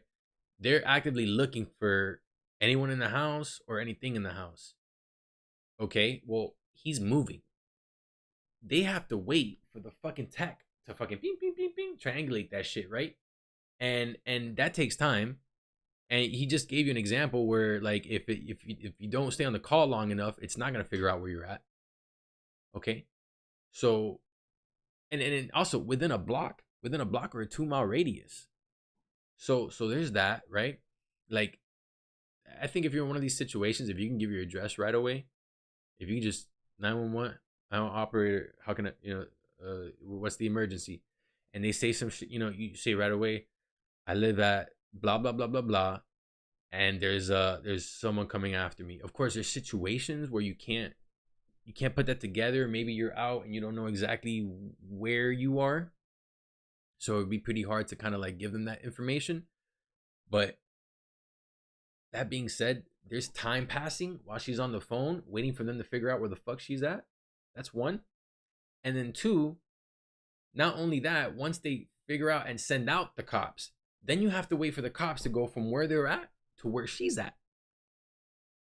Like, that's going to take a whole fucking 10, 15, maybe 20 minutes, maybe maybe half an hour. Depends what neighborhood you live in. That she hears footsteps coming up the stairs, and she doesn't know what to do. As a 911 operator, we're not allowed to instruct people to do things, because if we instruct them to do something that causes them to become injured or get killed, we become criminally liable for their death. I mean, that's understandable. I mean, you're not, I mean, of course, because like what? Because then a 911 operator would just be like, all right, cock your gun and aim it. You know what I'm saying? And then like, if she ends up killing someone and it was actually, like I said, like a family member who just got home late, or maybe, you know, she wasn't expecting her husband to come home a day early from his business trip or some shit like that. You get what I'm saying? It could be shit like that. You know, and all of a sudden, because of that, you just told this lady to get ready to shoot when the motherfucker comes into the door, and when he walks in, pop, dead. And now because of you, someone's dead that really probably shouldn't be. So it's just one of those things, bro, where I could totally understand why you're not allowed to say shit. The female asked me if she was allowed to shoot the person that was coming in. And of course, I can't tell her don't do that, but I also can't tell her to do that. And that's when I heard the gunshot. The door opened and she immediately shot her husband in the What the fuck did I just say, bro? head.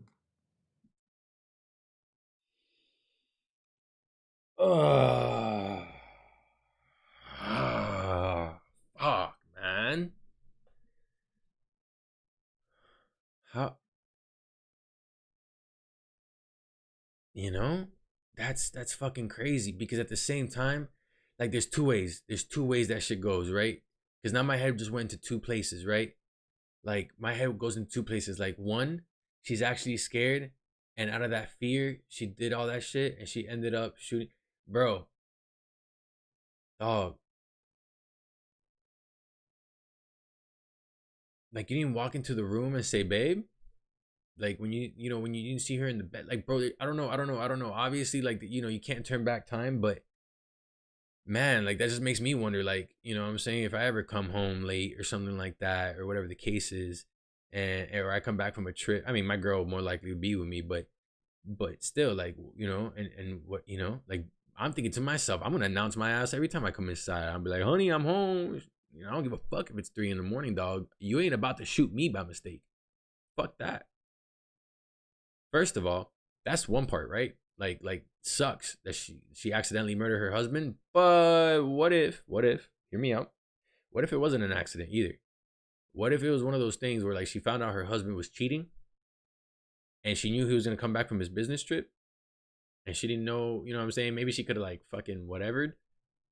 Said some shit that, oh, I thought the flight was delayed, whatever, or, you know, whatever the case is. Long story short, she could have set it up too, so that she could have appeared scared and then shot the dude. But I don't think that's the case here. I think this is just an unfortunate accident, and that really fucking sucks, man. That's really fucking terrifying. That, man, damn. Just can't believe I called that. It's something that we have to think about every day.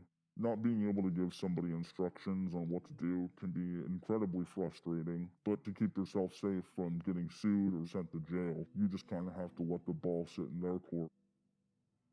A lot of people call 911 to let you know that they're going to commit suicide. They essentially just want someone to come pick them up before their kids have to see. Holy shit, that's dark. They just want someone to pick them up before their kids get home. So when they say, oh, where's daddy? I don't know, sweetheart. And that's the mom sitting there. I don't know, sweetheart. Like, holding back everything because she has no idea. Her world just fucking flipped over. Or other way around. Where's mommy? I don't know, sweetheart. Daddy's world, you know, and daddy in the back of his head is whole world flipping over. Like, he has no idea. Like, he just, oh, shit. We do our best, obviously. Or even worse, bro. They were the only parent. And then our kids come home from school or whatever. They have their own little key to get in. And they have no idea where mom is. And before you know it, like, they're orphaned. try and talk someone down from committing suicide, to try and get them help. I think that's their way of just making sure their family doesn't have to deal with any sort of uncomfortable situation. Yeah, In they're my not looking state, for we're that. not considered first responders. We're categorized as clerical staff. We're essentially people who work at a front desk, according to the government. The only difference is we listen to people die. And honestly, it Fuck. feels like a spit in the face. Yeah, because the thing is that you're providing a service, but you're being deemed something else. So legally speaking, you can't do certain things because this is your title. So these are the things you're allowed to do by law. This is not your title, so you can't do those. And it just so happens that like on one end of those things, you know, could be potentially a life-saving probability. You know what I'm saying? It could be something that changes the outcome overall. But fuck, bro, like part of me wonders whether or not that's just part of the complex that we exist in. You know what I'm saying? Part of the situation in the country where, you know, where where where you have powers that be that are okay with expelling or being, you know, that consider our lives expendable. Essentially, the day-to-day human being just going, you know, around the city, living and dying in the same city, working, you know, day-to-day, just being part of the community type shit. You're nothing to them.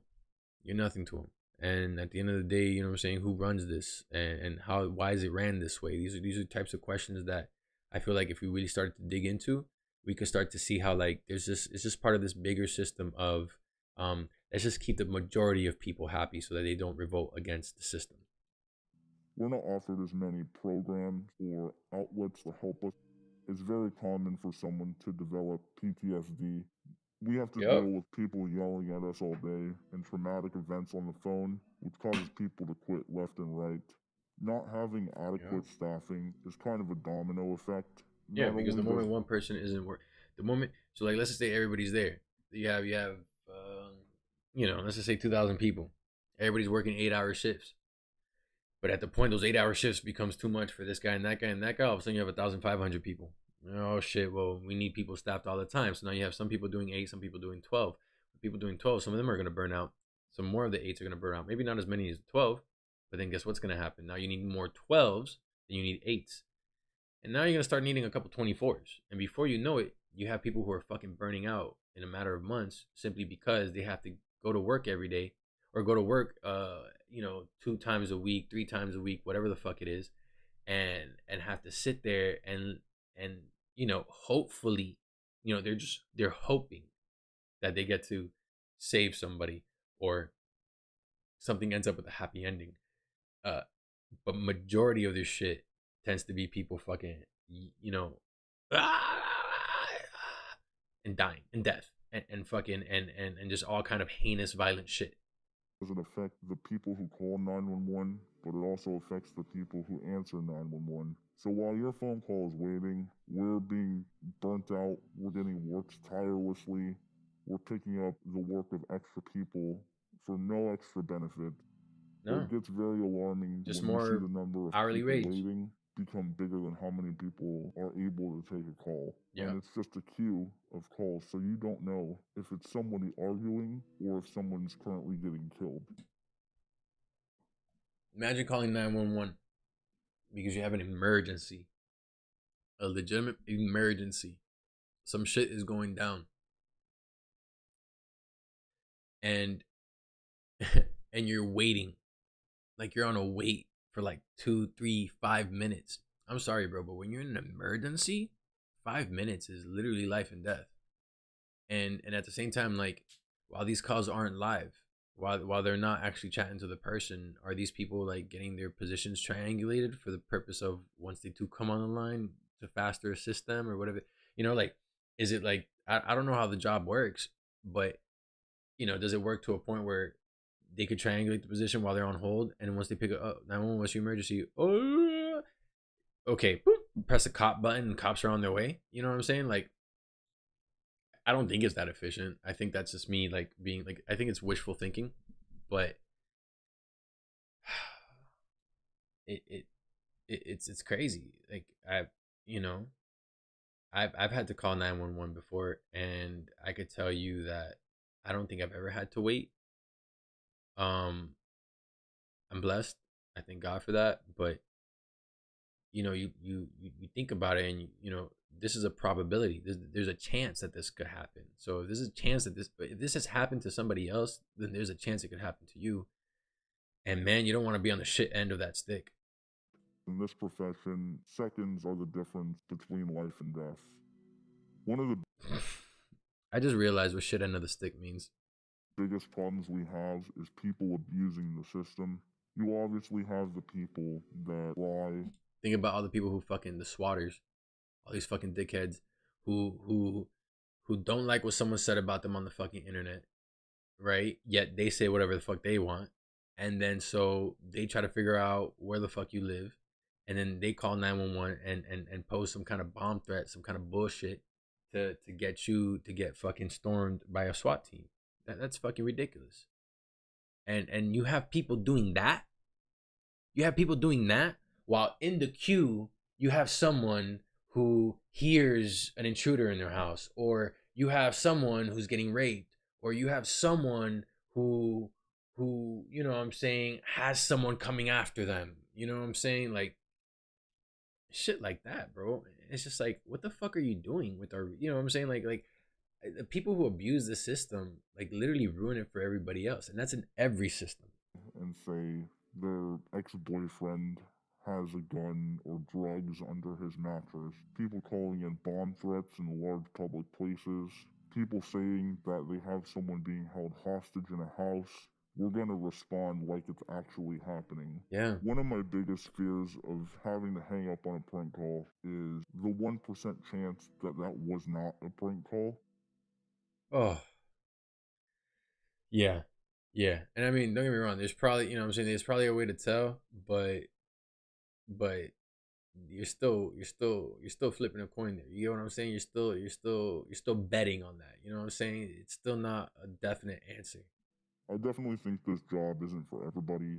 I don't even think this job is suitable for someone who thinks they have thick skin. It takes a certain type of person to be able to listen to someone die on the phone and go home at the end of the day like nothing happened. Fuck. Whoa, shit. That was, oh man. Wow, that really does not make you feel good at all, huh? That's not a happy ending there, huh? You know what I love about Vice and the work they do is and look, bro, I even got it tatted on me, bro. Vice City, baby. That's where I'm from, all day, every day. You know? And one of the things I love, not just about my city, but about the world and about the people in it, is just that like it's not as pretty as it looks. And you say, Gxxsei, why do you love that? Why do you love the fact that the world is such a terrible place? Because the world is such a terrible place, but because it's such a terrible place, you have so many people actively working and busting their ass to make it better. Right? Isn't that great? I feel like if everything was super good, the majority of people would be trying to either enjoy it or figure out a way to fuck it up. Like, we as humans are built to overcome and survive and create, you know. So when it comes down to like, you know, getting bored and shit, yeah, maybe sometimes people do shit they're not supposed to do. You know, they say idle hands are the devil's work, and essentially, you know, if you're not doing shit, more than likely you're gonna get into something you shouldn't be getting into. I think that, like I said, it when you can look at how ugly the world really is, only then can you appreciate how beautiful it is as well.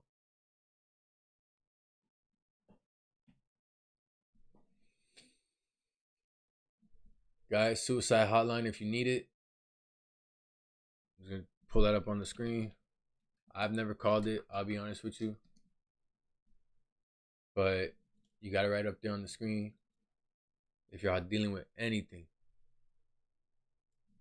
just call, bro. Just call. Honestly, sometimes you just need someone to talk to. Let me let up on it for a couple more seconds. Sometimes you just need someone to talk to, bro. All right. Oh, man. That's so hard. The fact that some states don't classify 911 operators as first responders is absolutely ridiculous. They are the first responder. Literally, bro. Literally. Let me see. 911 operators in Florida. First responder. Let me see if that comes up. Who is a first responder in Florida? I kind of like that. Let's see. Statutes and first responders as used in this section. Okay. Firefighters, paramedics, emergency medical technicians, and law enforcement officers.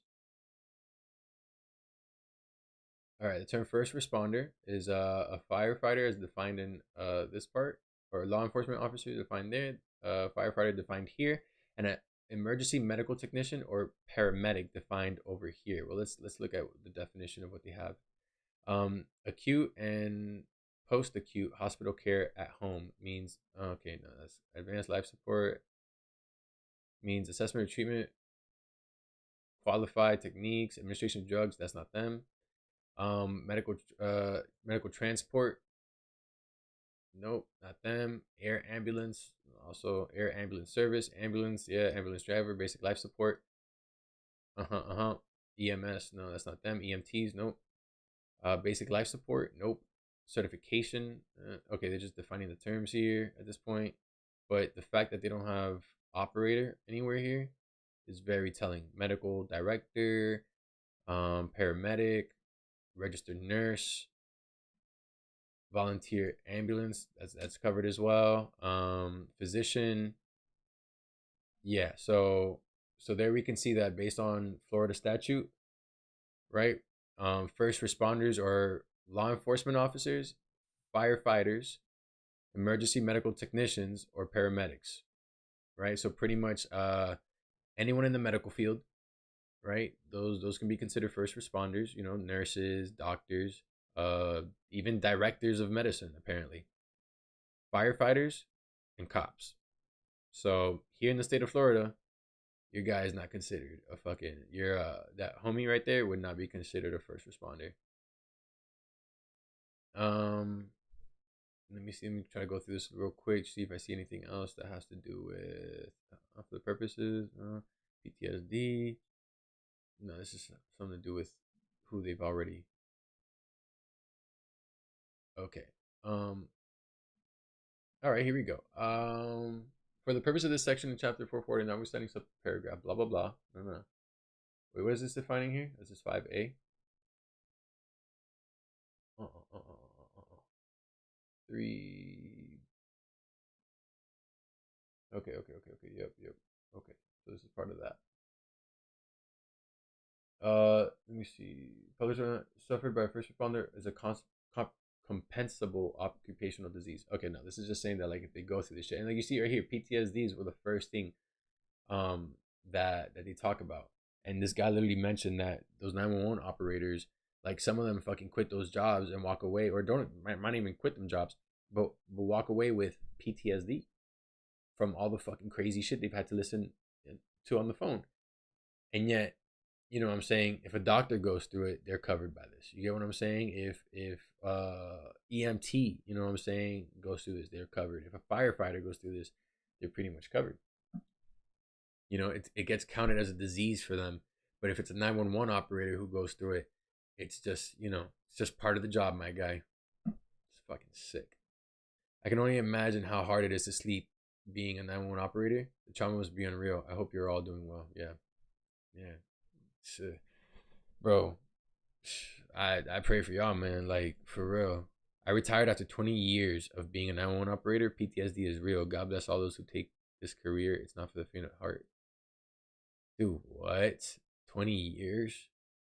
That's crazy. Is that legit? Let's see what the comments look like on her. 20 years. Wow, thank you for your service. Why do you do something so terrible for 20 years? You must not have been that bad. Incredible. Thank you for your service. And then Jessica Jones, that's a silly comment. Even the scariest, toughest jobs in the world need to be done. Thank goodness there are people willing to do these awful jobs. Yeah, that's very true, bro.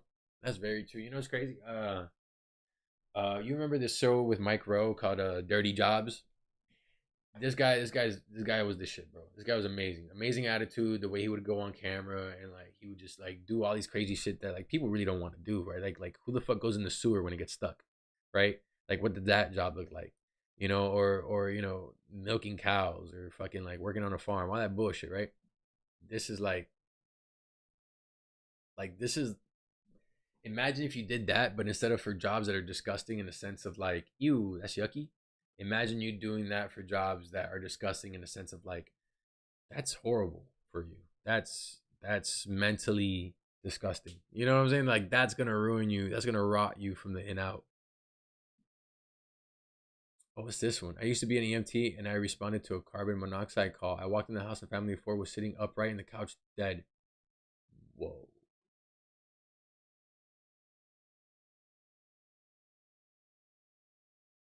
A carbon monoxide? How does that even work? Yeah, for real. Like, what is that? Are they the ones that called? If so, why would they sit on the couch knowing there's a carbon monoxide? I'm sorry you witnessed that. I couldn't imagine. Yeah, I'm kind of curious too. Oh my god, that's terrible, isn't it? I have so many questions. Why were they passed out instead of sitting upright? Were their eyes still open? Was there TV playing? They're all watching TV prior to the incident. Like, yeah, there's a lot of questions here, dog. You just made like a random claim here, Marvis. I mean, I don't mean to like diminish your experience if that's what you went through, dog, but pretty sure that's happened. I'm not even, you know, like let's be real. Even if this guy wasn't the EMT who responded to that call, even if this wasn't the guy, that shit has happened in the past. Like that's not new. So the idea of someone showing up to someone's house and finding the whole family dead because the car is running in the garage or some shit, or they have a fucking gas leak in the house and didn't even realize it. Like that shit happens, bro. That shit happens. So that fucking sucks. I would never. Couldn't be me, dog. Couldn't be me, dog. Could not be me. All right. Oh. Our next video. Our next video is a little fun. Yeah, let's get away from this dark shit. Jesus, Gxxsei. Jesus. Oh, whoops. All right. One of my favorite content creators here. Asmongold TV. All right. So it's not about any of this other shit. Now this right here, I can finally announce this. All right. So even before I jump into this video, I have a feeling that this motherfucker's been talking about how to make the perfect game for so long that he's actually in the background been working on making the perfect game. Like the same way that he started up his what's it called? Starforge PCs. The same way that this nigga owns his own PC company. This motherfucker, I tell you right now, of all the times and of all the critiques and how much video games this motherfucker played, if he didn't come out with his own game, if this isn't a video about his own video game that he's releasing, I'm gonna be so upset. I can finally announce this by Asmongold.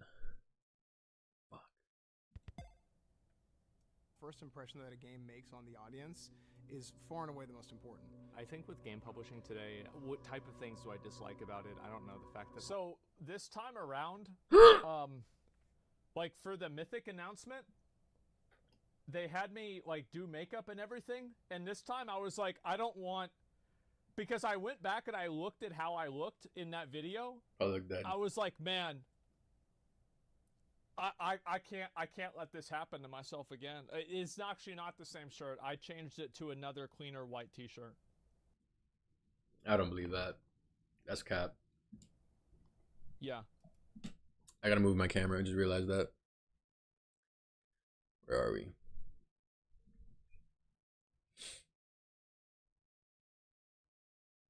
Hopefully I'm not taking any valuable screen space.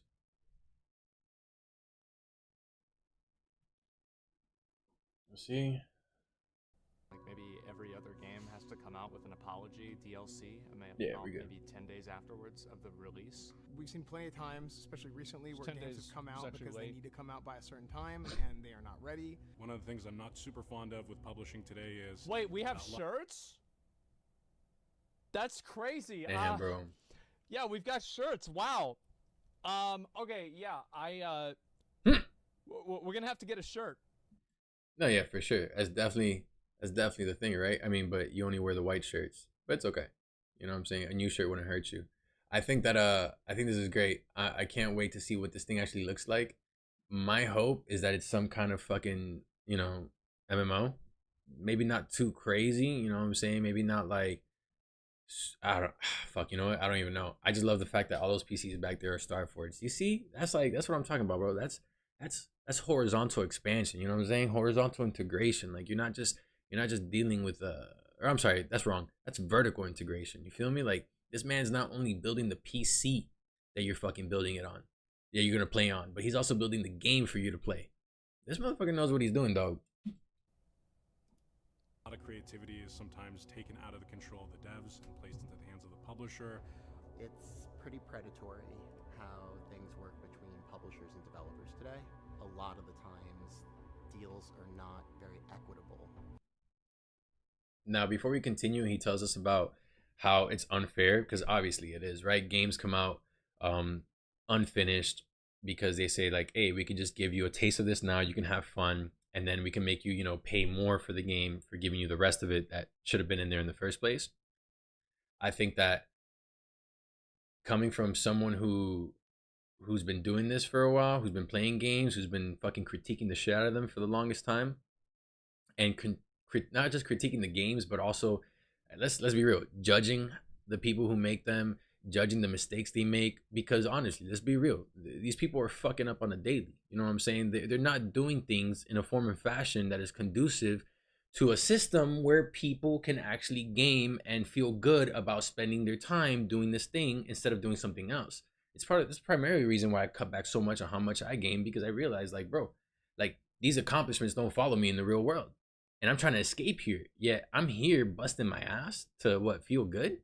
I thought this was supposed to be relaxing, you know? I thought this was supposed to be fun, but instead I'm here getting upset. That doesn't make sense. Like, why would I play a video game? Why would I do something that makes me upset when all I want to do is chill? And I think, you know, the point I was gonna make was with someone like Asmit, just like with all these other games in the past, when you have someone who actually loves the shit, and this is what I've said before, if you love what you do, you're gonna do a much better job than that other guy, right? So that's why it's important to figure what the fuck that is, because if not, you're just gonna make shitty games. If not, you're gonna make shitty content. If not, you're just gonna be a shitty person. For the indie developer, I think the most important one is being aligned with the vision of what the creators are trying to make. Mad Mushroom is a publishing company that is going to be a little different from other publishing companies. Lead game we made strategist. Mad Mushroom to kind of cut Lead out game what? a little different from other publishing Oh, lead game companies. strategist. We made Mad Mushroom to What an amazing title, right? Like that, like what does that even mean? kind of cut out the What does he do? middleman and really give much better offers to these developers. One thing that we really I actually was really impressed with Soda in this video.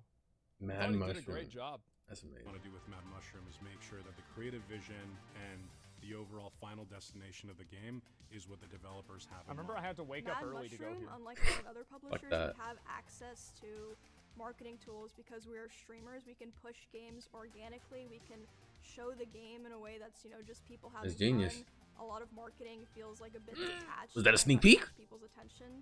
If you can build an authentic relationship with your players and Question with Steve community Jobs' power? and through Yeah, the true. creators, it's critical.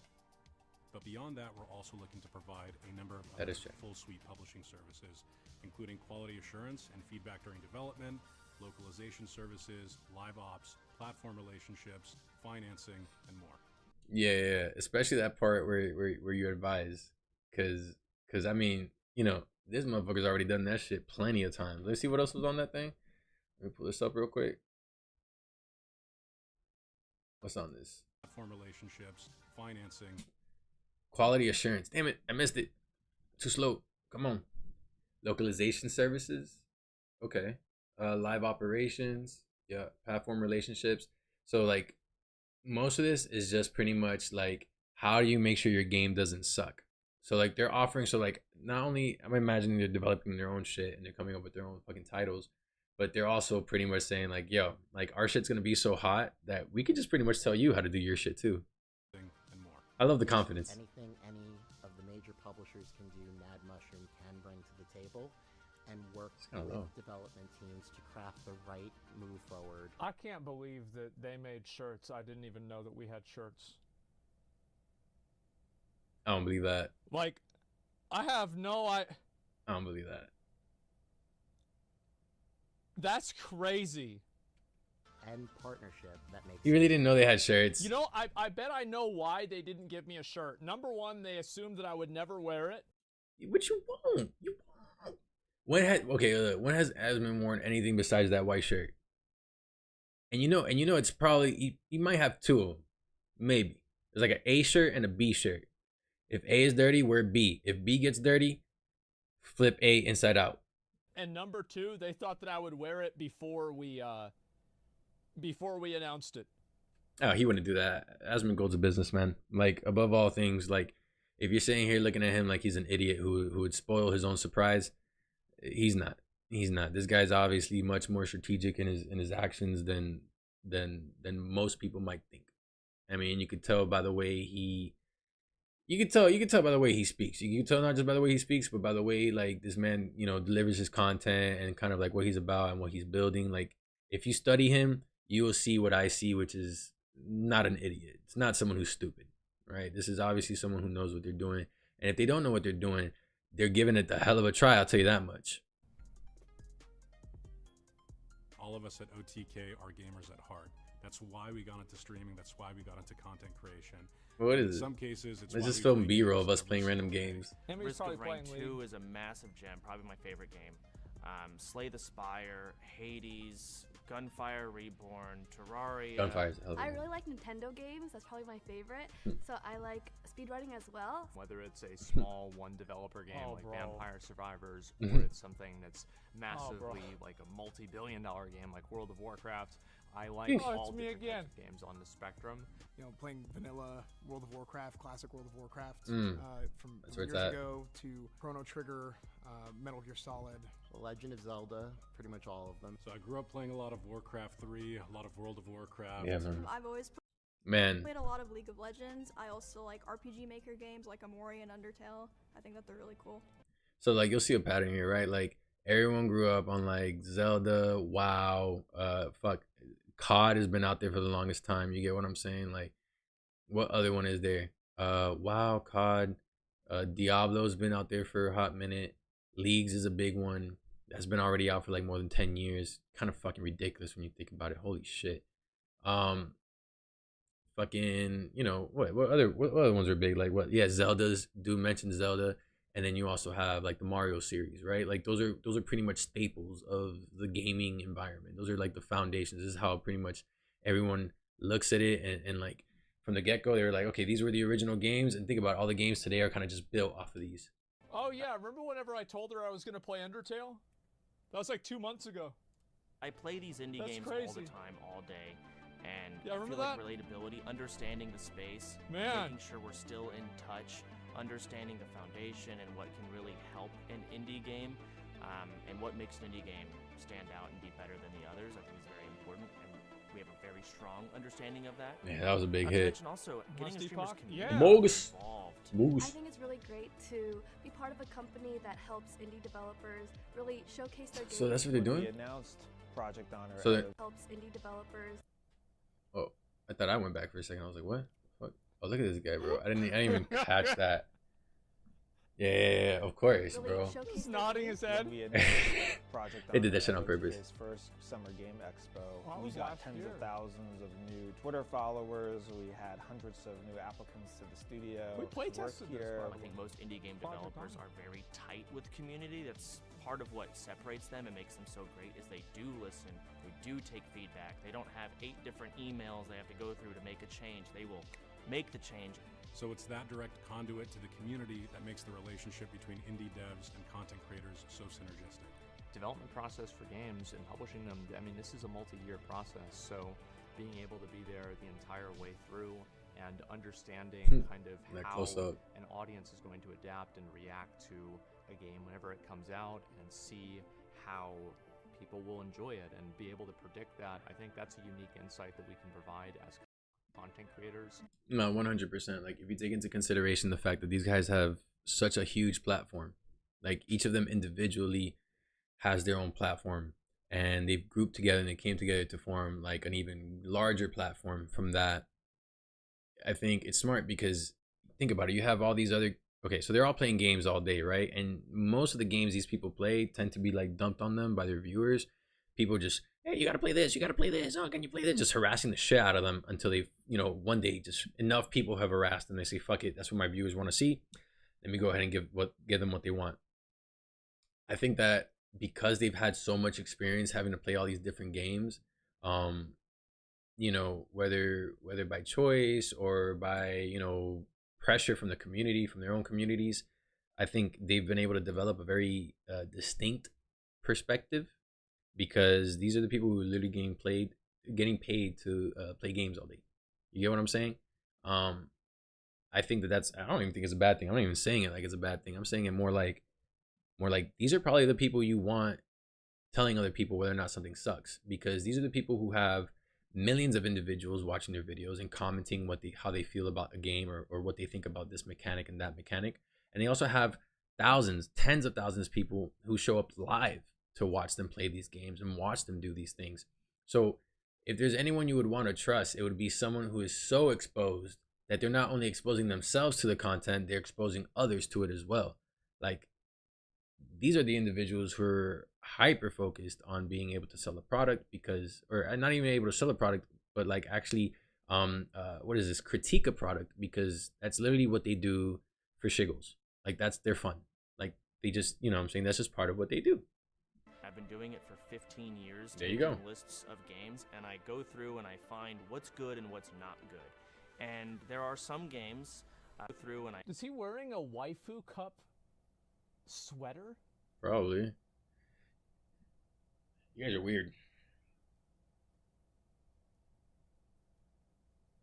Between this one and S-Fan, bro. Find what's good and what's not good. Be careful. And there are some games, especially like the indie games that are not published. My role, I would say, is to find those games and say, hey, this is a gem. This game is amazing. We should get this. That's his job. That's what I'm trying to tell you guys. That's literally his job. That's what he's doing on a daily. He's playing around. He's trying to have fun, and he's trying to figure out which one is the most fun, because whichever one's the best is going to be the best content for his viewers.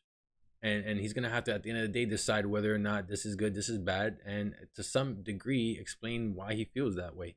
So you're talking about people who are not only playing all these indie games that maybe most people won't pick up randomly, or playing these mainstream games that most people are critiquing anyways, but you're also talking about someone who when they look at this stuff, they're actively thinking and reflecting on their experience. Not everyone does that while they're playing fucking video games. Most people sit there like fucking drones, and then when you're done, you get off and you're like, oh, that was fun, or oh, I'm mad. Like, that's it. On a pedestal and let everyone see it. Developers should work with Mad Mushroom if they're looking to truly collaborate with a publishing partner. It is not publishing. There's not going to be a single scene on here where I'm smiling, I'm pretty sure, except for at the end where they told me to fake a smile. Because I was so tired. I woke up early for this thing. Of a decade ago or even 5 years ago. Yeah. You are literally working hand in hand with influencers. That looks fun. Out how to make your game as enjoyable as possible. What was that? Play, but also from a content viewing perspective. Yeah, it matters a lot. One of the things that I love about the Mad Mushroom team so much is that we are an amalgamation of so many different perspectives and experiences and gamers. I think that really, for me personally, it's such a cool experience right now, because it really just... It's like he smiles more when he talks than when he's like supposed to be smiling, you know? Feels real. Ultimately, as See, they cut out why I said this. The reason why I said this is I thought that I was just going to go into a studio room and talk about it. I didn't know that we had this thing made. Like, I walked in and I was like, what the fuck is this? You know what? I take it back. I'm pretty sure he had no idea they had t-shirts. I'm pretty sure he had no fucking clue. You know what I feel happens with Asmo? I feel like he might have a whim, and he's like, yeah, fuck it, that's pretty good. And he'll start putting things in motion, and he'll just, okay, go, and then he'll just go back to what he was doing, and he'll just keep doing what he was doing, which he's great at, by the way. You know what I'm saying? But he'll just go right back to what he was doing, and before you know it, it's just like, oh shit, we got t-shirts? Oh shit, there's a sign? Oh, wait, we're doing what? We're providing what service? Oh, okay, cool, let's go. Experience right now, because it really just feels real. Ultimately, this morning? as lifelong gamers and people that are passionate about this space, we've I wanted like to that get keyword. into game I don't like. development for a long time. Mad Mushroom gives us the opportunity to enter the games industry while at the same time elevating and amplifying the message of hundreds of indie developers. Without taking away IP or an excessive amount of the revenue that should truly go to who creates the game, the developer.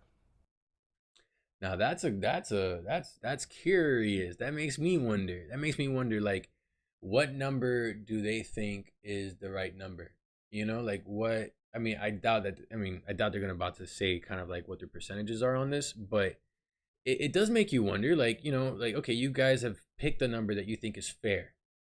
How fair is that number? And I'm pretty sure it's much better than whatever the industry standard is. But you know, it makes you wonder. Like, are they taking 20%? Are they taking 5? Are they taking 30? Does it depend on how much they help you with it? Does it depend on how much, you know, like, are you paying for their services? Things like that, you know? Probably not, because if they're smart, they'd probably just go for back end money.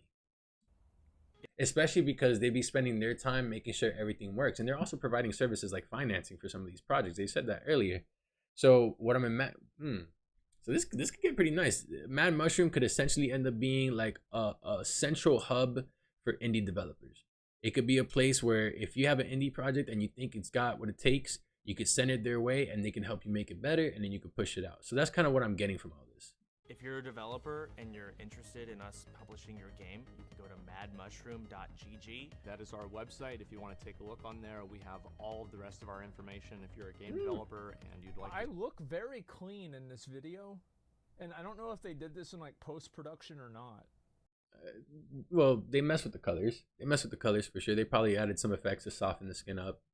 I mean, you can see how like parts of the hair are a little bit more like, you know, fuzzy than they kind of should be. You're losing a bit of definition. You know, they definitely softened his face up a bit, because even if you're looking at his webcam, which my assumption is going to be that his webcam isn't as expensive as the camera they rented to shoot this little promo.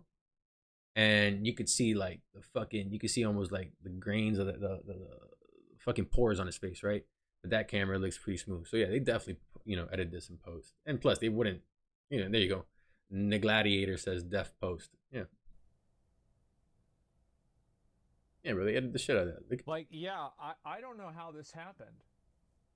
And look at the color of his beard. That's crazy. Yeah, they colored the shit out of this, huh? It kind of makes him look a little sickly. I wish they would have added some more, you know, heat to this picture. You give the man some color. I mean, you gotta go outside, dog. game be a reality. Like, even if it's just for like being in front of the camera in the studio setting. Shower? Check it out. We're very passionate and we're very, very excited. So like what? Like, so you got off of like what? Like, you know, a 12-hour stream, 10-hour stream, whatever the case is, right? You've been sitting in that chair all day. You got mud butt. You know what I'm saying? And then now you just wake up and you just go straight to it. Like, do you guys think Asmon puts deodorant on when he sits in his chair? Like, or he's just telling himself, I'm not really doing much physical activity. I'm gonna be sitting in a chair all day. I'm probably not gonna sweat. So he just like kind of lets him go dry. Yeah, I'm pretty sure I didn't. So yeah, that's crazy. It wouldn't have been an OTK event without us announcing another new company. We announced a whole fucking gaming publishing company. So yeah, that's amazing. It's kind of a big deal. Yeah, the fuck it is. I didn't really spend a whole lot of time, you know, like hyping people up for the announcement, because I didn't really know like how to even say it. I was like worried about leaking it or something like that. But yeah, we're actually getting into gaming publishing, and we did like a whole video for it. We've set up like a whole team and everything. Like, it's actually crazy. Like, I cannot fucking believe this is gonna happen. Oh my. Well, let me add to this. There's power in numbers. So like OTK, that was the first big step, right? I think Starforge came after OTK. And then now you have Mad Mushroom coming after that. I think this goes to speak that like, if you're trying to build something in this world, if you're trying to build something in this lifetime, you probably can't do it by yourself. Chances are you need a team. Like, it's impossible really to think about all the stuff that goes into this kind of work, and like coming up with these ideas, and like, you know, you need different people to handle different shit, whatever the case is. And you know, it helps to have, I guess, someone you trust to a particular degree. I think that it's very important to realize that when you're with a group of people, you could do a lot more. This group OTK is blowing my mind every day, and I love the moves they're making. And they're, you know, I think what if you're sitting there and you have a group of friends and you guys like making content and you aren't taking notes, then you're not paying attention to the right things. If all you're doing is consuming OTK's content and you're a content creator yourself, and you're not wondering or thinking to yourself, okay, how did they do this? You know what I'm saying? Yeah, maybe each of one of these individuals was popular in their own right, had a core audience in their own right, established themselves, and were respectable content creators in their own right. But they all banded together. They banded together and they formed the group. And now, guess what? Whatever money you're making by yourself is not as much money as you're going to be making with OTK, because now they got this extra business, and now they got this extra business as well.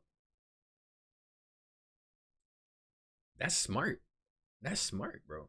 And think about it. These are all gamers. So like, you know, if you're not a gamer, and let's say you and your friends make content, and you guys, you know, maybe one of you's a gamer, maybe not all of you, you could always find something to start.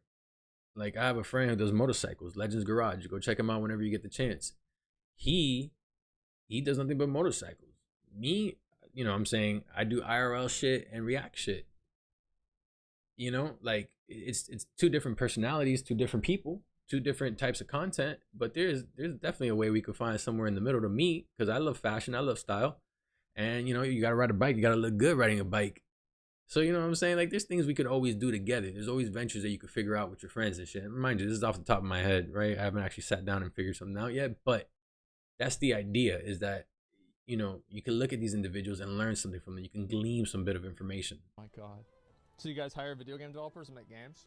The relationship between publishers and like developers is like, it's very different depending on like what the developer is and like what they want. So like, this is something that like I also said, like, you know, like whenever I give an answer, like it's like a fucking 3-minute answer, or like a 5-minute answer. So like a lot of this stuff just gets cut out, because it's like, okay, this is gonna be like an hour video if we put all this in. So like, obviously, the relationship that you have with the publisher is gonna be specific to that publisher, of course. Mm-hmm. Yeah, it depends on how it's contracted, etc. Yeah, there's a lot of nuances to it. So I don't want to write down and be like, this is what it's gonna be or not. Of course not. not. Where's the name come from? All right, so they're probably going with like a flexible system there, depending on what you're doing, what you need. You know, also probably depends like on how much help you need with the game, how much money you already have to be able to push it out on your own, so on and so forth. Depending on how much they got to back you up, depending on how much work they got to put in to make your shit work, that'll probably determine whatever percent they're going to take at the back end. I'm going to be honest, I have no idea. The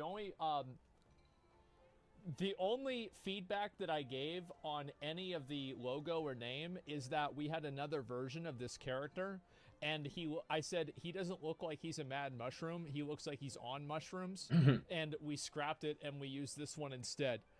That was pretty much my only feedback that I had given about any of the logo or anything similar to that. The company launched, will the first game be out? Oh, I'm not sure yet. It depends on what happens. Like, we'll have announcements whenever it's time. Yeah, so that's obviously going to be the answer to every game that these guys publish. They're never going to give you a timeline, like, because I think one thing that I've learned from watching his videos and the way like he talks about these games is that one of the things that you get from these companies that announce is hype. And the thing is that if you build hype, you need to release on time. And if there's any issue along the way, there's no point in releasing. You're much better having everything ready. You're much better having everything ready to the point where it's pretty much done. Like there's no going back to it. The code is locked in. We're gonna go with this. This is gonna be the first build of the app, of the game. That then you can say, hey guys, we're planning on releasing, and then you can release it 3-4 months down the road. And along the way, you could QA test it a little bit more. Maybe invite some people to like a private beta or some shit like that, you know. And from there, now you have not just a well-developed game. You have something that's also been like reviewed and been quality tested and all sorts of stuff, right? You can bank on the product a little bit better. You know, I'd say, yeah, that's about it. I'm not really sure. I don't want to make any statements. I don't want to make any promises. Another dick. It's not. See, because then the problem would be that, oh my god, I just realized what they're gonna say. It's the idea that you don't want to make up. You want to over deliver. You don't want to over promise and under deliver. You want to under promise and over deliver. You want to make sure that when people get your shit, that it's good. You don't want to give people a faulty product. You don't want to give people something they can complain about, right? I think a lot of these big time developers, I think what they're gotten so used to is just being so big and being so successful that they're resting on their laurels and on the success of previous versions of their titles. And because of that, they think, well, fuck it, people are going to buy it anyways, which is pretty true. It's not too far from the truth. That is pretty much what's going on. But just because these massive corporations are cutting corners, just because these massive corporations like to like build hype so that they can like keep the eyes on them, it doesn't mean that they're doing everything else right. It doesn't mean that they're announcing shit when they should. You know, like you think about artists that you see making music and stuff, you know, they have a lot of that content pre-recorded, pre-done. Like most of your favorite artists who are posting pictures in the studio aren't posting them pictures when they're in the studio. They get posted like a week or two later once they get added into the social media calendar that they have, for the purpose of continuing the hype, continuing to provide people, continuing to use the algorithm in such a form and fashion that allows people to discover your content a lot easier. It allows these big time people to grow even more. If you're a small time content creator and you're not doing shit like that, the problem is that you're living hand to mouth and you're constantly trying to keep up and keep up and keep up. Well, it's much better if you fucking stockpile your shit. You make sure everything looks great, everything's ready to go, and then you can start releasing in a consistent fashion. Why? Because now if you have a hiccup one day or two, or maybe there's a week you don't feel so great, maybe you get sick for whatever reason, well, guess what, bro? You don't have to worry about your content dying. You don't have to worry about your audience not getting something they want. You're still delivering that product. Not a dick. Okay. Yeah, chill. Plan ahead, bro. OTK streamer. Listen. How's it go? If you fail to plan, you plan to fail.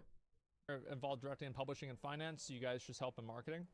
I think it's a little bit of everything, but like obviously, you know, people that are co-owners are going to have like insight into like general strategy, but in terms of like numbers and specifics, we would probably leave that to people that have more expertise.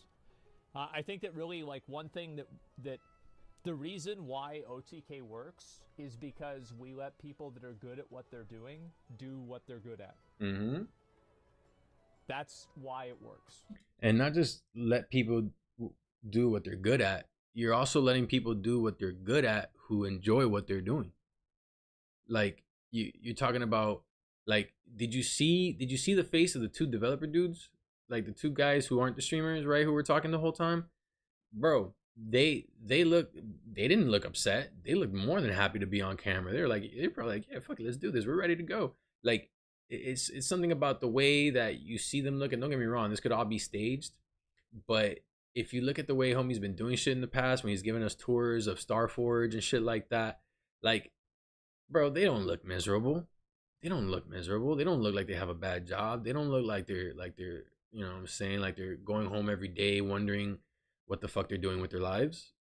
They look like they're enjoying themselves. Maybe not having a blasty blast, right? But at least they're most definitely you know, not crying over their 9 to 5. Like for example, like, you know, S-Fan is insanely fucking good at doing sports casting and doing casting, and he loves sports. He's a college football player. So guess what? We had him do the draft show, the NFL draft show with Will Neff and E-Rob, and that was an S-tier show. It was an insanely good fucking show. But like, I didn't go and do that. I didn't have anything to do with that because that's not Play what to your strengths. Gotta play to your strengths. So yeah, I think that's like our biggest strength, is that we have a lot of different, you know, spread out advantages between each of us, and we respect each of those different advantages. And think about it, like, you know, one individual has the things they're good at, and they have the things they suck at, right? You get enough people in a room, and literally you have someone who's good at anything. You can pick someone up. You can say, hey, can anybody do this? And someone should be able to raise their hand, right? And that's the idea. This is why I'm saying like group work and teamwork is so much, you know what I'm saying? Teamwork makes the dream work. You feel me? And in this situation, it's totally true. You're talking about individuals, like I said, who are good on their own, who have banded together to make something even greater, right? Who are now pushing the envelope and finding where their commonalities lie, where the patterns are, and starting to develop things even further in those directions. You know what I'm saying? You're starting to get more vertical integration, but then you're also starting to get, pretty soon. It's only a matter of time before they have their own monitors or whatever the case is. You get what I'm saying? It's you're looking at or keyboards and mice. You get what I'm saying? Stuff like that. I could see them moving towards like coming into the future. You stay at home? Yeah, I'm really good at staying at home and reacting to what everybody else does. That's right. Yeah. What do you do? Oh, I react. I react. Yeah. Hi. So like everybody else does the work and then I react to it. It's pretty simple. And then I react to that react. Guys. What's Tectone advantage? I actually think Tectone is great on IRL events. I think he has great screen presence. He's really funny. And yeah, I mean, sometimes, maybe the hairy armpits thing is problematic a little bit, but yeah, I think he does a really, really great job at that. Do I spread marketing? Yeah, I mean, I have my own insight as well. Yeah, for sure. Any plans on, what's this here? Weaponizing the article writers in chat for QA services, testing of the game? Well, I don't know. I think it depends on what happens. I mean, QA is very complicated. Speaking of someone in QA, it's damn hard. Yeah, absolutely. But yeah, I still cannot fucking believe this, but yeah, we have our own gaming publishing company, Mad Mushroom. Fuck. Holy fuck. Yeah. Wow. Yeah, you see, I had a feeling that was gonna be it. I had a feeling I had to do something with I thought it was gonna be like they're gonna develop them, but I mean, you could see that they're probably gonna at some point start making their own games as well. It's probably not just gonna be, I think if anything, it'd probably be a good point to start with sourcing, indie developers, because when you start sourcing these indie developers, you start to get a lot of different types of individuals making a lot of different types of games that like maybe one game has this mechanic built into it that no one's ever really thought of before, but then this other game has like this mode that's kind of just a little bit different, even though it's kind of like a blend of this and a blend of that.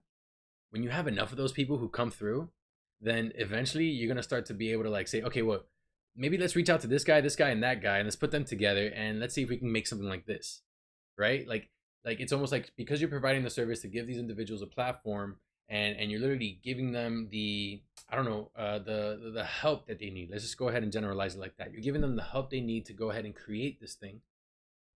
Well, now you're going to create a relationship with those developers. And I mean, let's just say, there's probably, developers out there that stay indie their whole lives and, they develop their own kind of like artistic repertoire about it.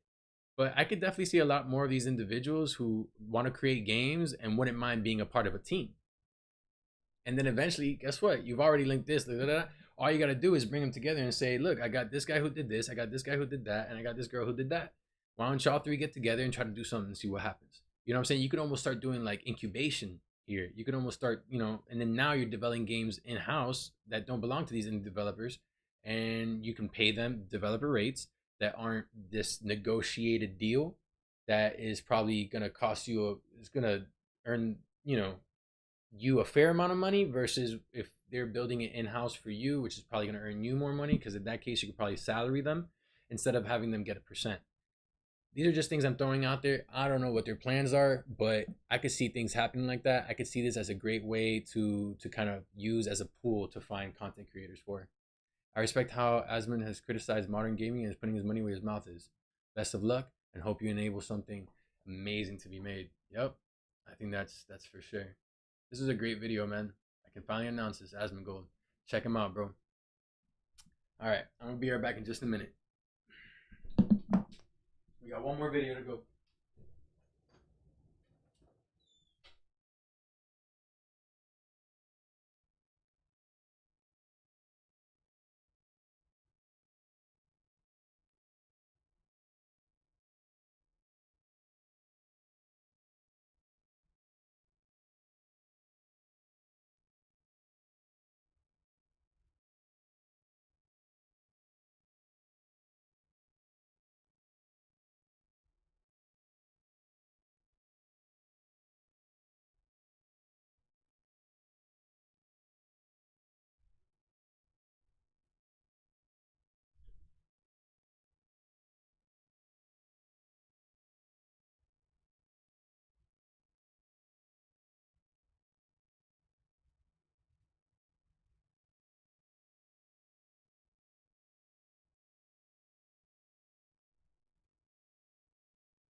Hey, lock my keys in my car. Oh, we good now?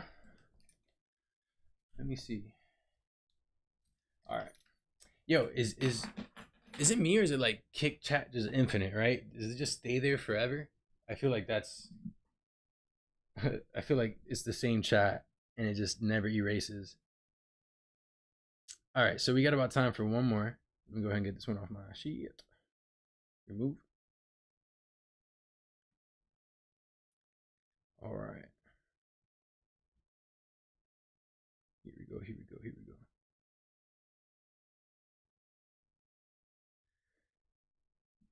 All right. I think we're gonna go with the AI video, just to wrap things up. Did I just close that? I closed it out. Which one was it? Damn it! Oh, it's the Godfather of AI. Godfather of AI. Where is it? Where is it? Where is it? Where is that? I don't say that. By CNN? Hold on, hold on, hold on. Is it this first one? Nah, I think the video is like 8 minutes long. Godfather of AI does what?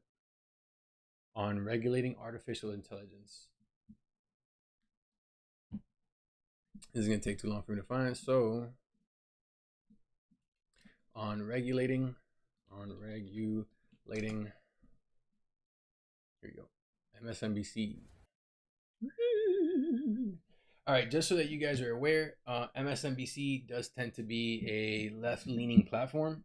You know what I'm saying? Whenever I know which way these things will lean, I'll go ahead and tell you. If I don't know, obviously I won't tell you because I don't fucking have a clue. But I do know that MSNBC is most definitely a left-leaning thing. I don't know if that's going to play any part in how they present this information. Let me go ahead and move my cam back down to the corner. There we go.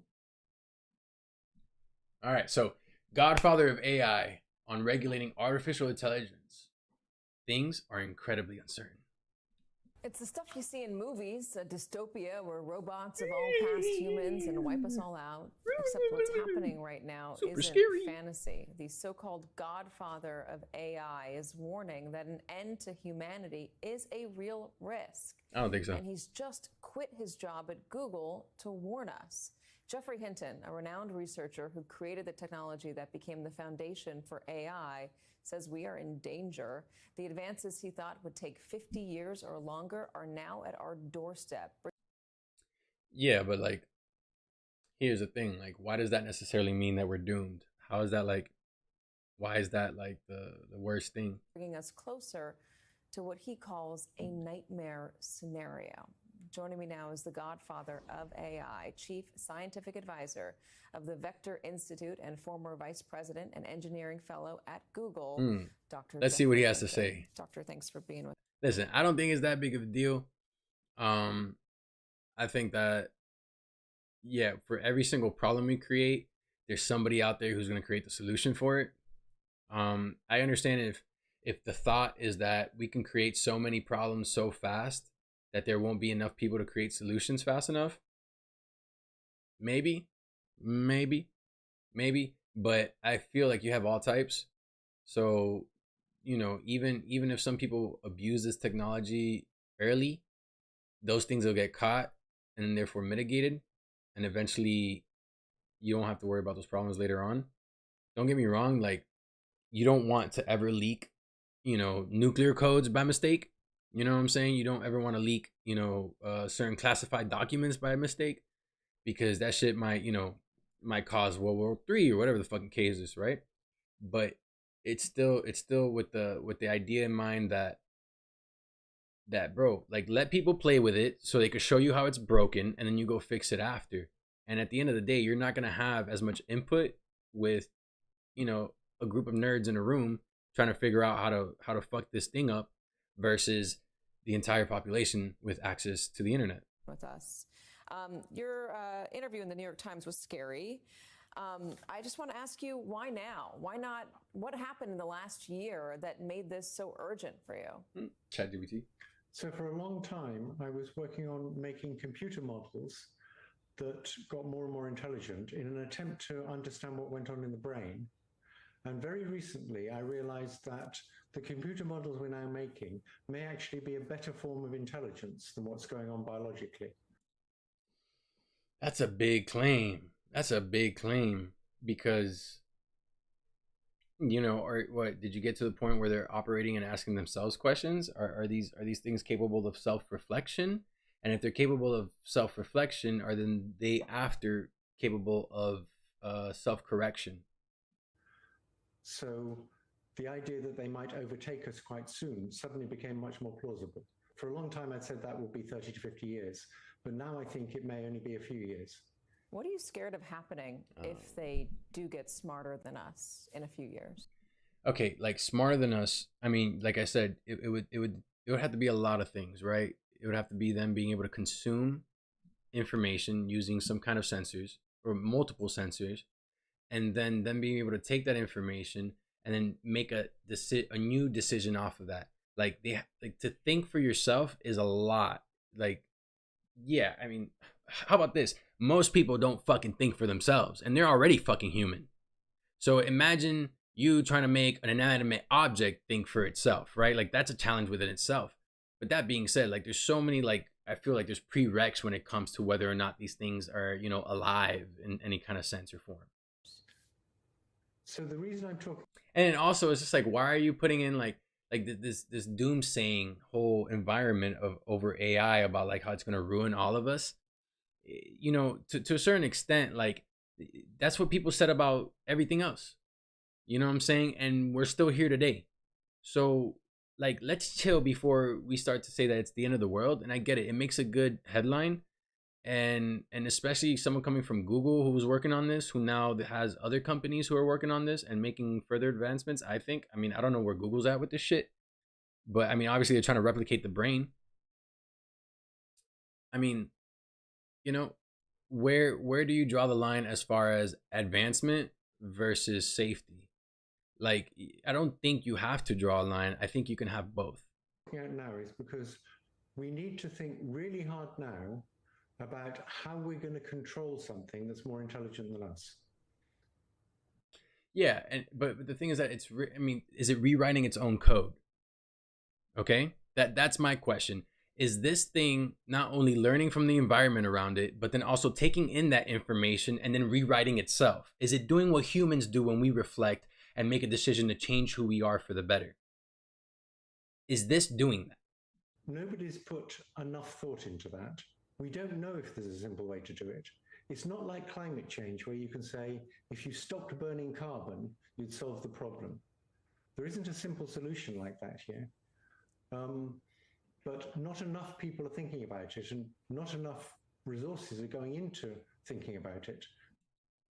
Yeah, until it got released to the public. And then you had the fucking full manpower of the human race playing with this toy and figuring out what it could do, what it could really do. It's almost like, it's like you ever, I don't know, you ever had like an action figure when you were a kid and shit like that? And like, you know, like maybe it's from like, you know, I remember I used to have like a Dragon Ball Z. I had a Goku figure, right? And I remember my Goku figurine would fight with my Dwayne The Rock Johnson figurine. And like, in what world does Goku fight The Rock, right? You know? And like, who would win? Well, I don't know who would win, but I sure as hell they would fight. And you know where they would fight sometimes? They'd fight at the beach, and they beat the shit out of each other, and they go from fighting on top of the water. For some reason, The Rock is standing on water. You know what I'm saying? Like, these are things that like when people create things, you're not always gonna come up with every single use case. People are fucking creative, and even if they're not creative, they're so different that somebody else's view on what you can do with something is completely different than what somebody else thinks. So at the end of the day, bro, like why not see what it can do and then work from there? Because I guarantee you this, that if humanity sees this as a crisis after having engaged with it and seen it do something that is really like, oh shit, this is bad, then yeah, you'll raise alarm. And I get it, you don't want to have to wait to that point to do that, and we don't really know how bad the damage could be if that happens. But at the end of the day, like, if you look at how we've progressed as humans, does it not make sense that AI was going to come about at some point, that we were going to create something that was like us, that isn't us? And that's why I'm speaking out. Like, it's happening. It's going to happen regardless. So there were a couple of letters signed by more than 1,000 tech leaders to temporarily pause AI because of what they say are the profound risks to society and humanity. Like what is that? Like, what is like what kind of scaredy shit is that? Members of the Association for the Advancement of Artificial Intelligence signed an open letter also warning of AI's risk. This is serious stuff. It's ridiculous. Profound risk to society and humanity. You're on my show warning about it now. You're doing interviews. What can be done? How urgent is this? When you talk about climate change, you say it's not quite the same, but climate activists who see the world as under serious and dire threat are going to extreme lengths to protest and try to get the public to pay attention. What should be happening now to get the public to pay attention to this? The public is paying attention to I it. think we understand climate change. They're just not. The public is paying attention to it. We just don't really give a fuck about you guys putting up all these warning flags when you don't even know what the fuck you're playing with. Much better than we understand this. Having things that are more intelligent than us, it's not certain they'll arrive, but there's a good chance they'll arrive, and there's a good chance they'll arrive in the next decade. That's completely new territory. Things are incredibly uncertain, and not nearly enough thinking has been done about how we're going to keep them under control. So who does this thinking? Is it the leaders of Google, the leaders of Microsoft? Is it governments? Who do you think should be responsible for putting this pause on it to think long and hard about what it might do to all of us? I'm not actually calling for a pause on it because I think that's completely unrealistic. If the US paused, China wouldn't pause. Yeah. There's like that's another great point, and not just that. Even if the U.S. head of these corporations, even if all these major companies stop playing with the fucking AI, guess what? The people are still gonna fucking play with it. Like, you know what I'm saying? We already got AI algorithms that are open source that anyone can use whenever the fuck they want. So like, we don't need these major companies to kind of feed us some kind of tech or application for us to be able to use. The moment you take yours off the market, you best believe someone's gonna put theirs on. And it's inevitably going to be developed more because it's so useful. This could cause incredibly good things. Of course. It'd be much nicer to see a family doctor who'd seen 100 million patients, including many with exactly your symptoms, than see a family doctor who's only seen a few thousand patients. It could make medicine much, much better. It could make more or less everything much better. Mensa. Oof. And that's one of the reasons people aren't going to stop developing it. Of course not. But we should be thinking very hard, and all the people you mentioned, governments, leaders of big tech companies, and scientists, should be thinking very hard about how we can keep it under control. And it's not certain that we can, but obviously we need to try. Okay, well here, how about this? At the end of the day, right? It's a program. It's a program, and like I said, if this program can't rewrite itself, then what is there to worry about? And don't get me wrong, like I can imagine that to get to the point where a program rewrites itself doesn't necessarily have to be impossible, but to do all these things and create like this self-sufficient being that is capable of improvement on its own without us doing anything to it. It's capable of existing on its own and this, that, and the third. I mean, yeah, that might be a possibility in the future. I mean, how do you control that? I don't know. You know, right? Like, is the answer like just don't do it? Like, no, I don't think so. I think the answer is do it right. I think the answer is there's got to be a way to fucking build these things.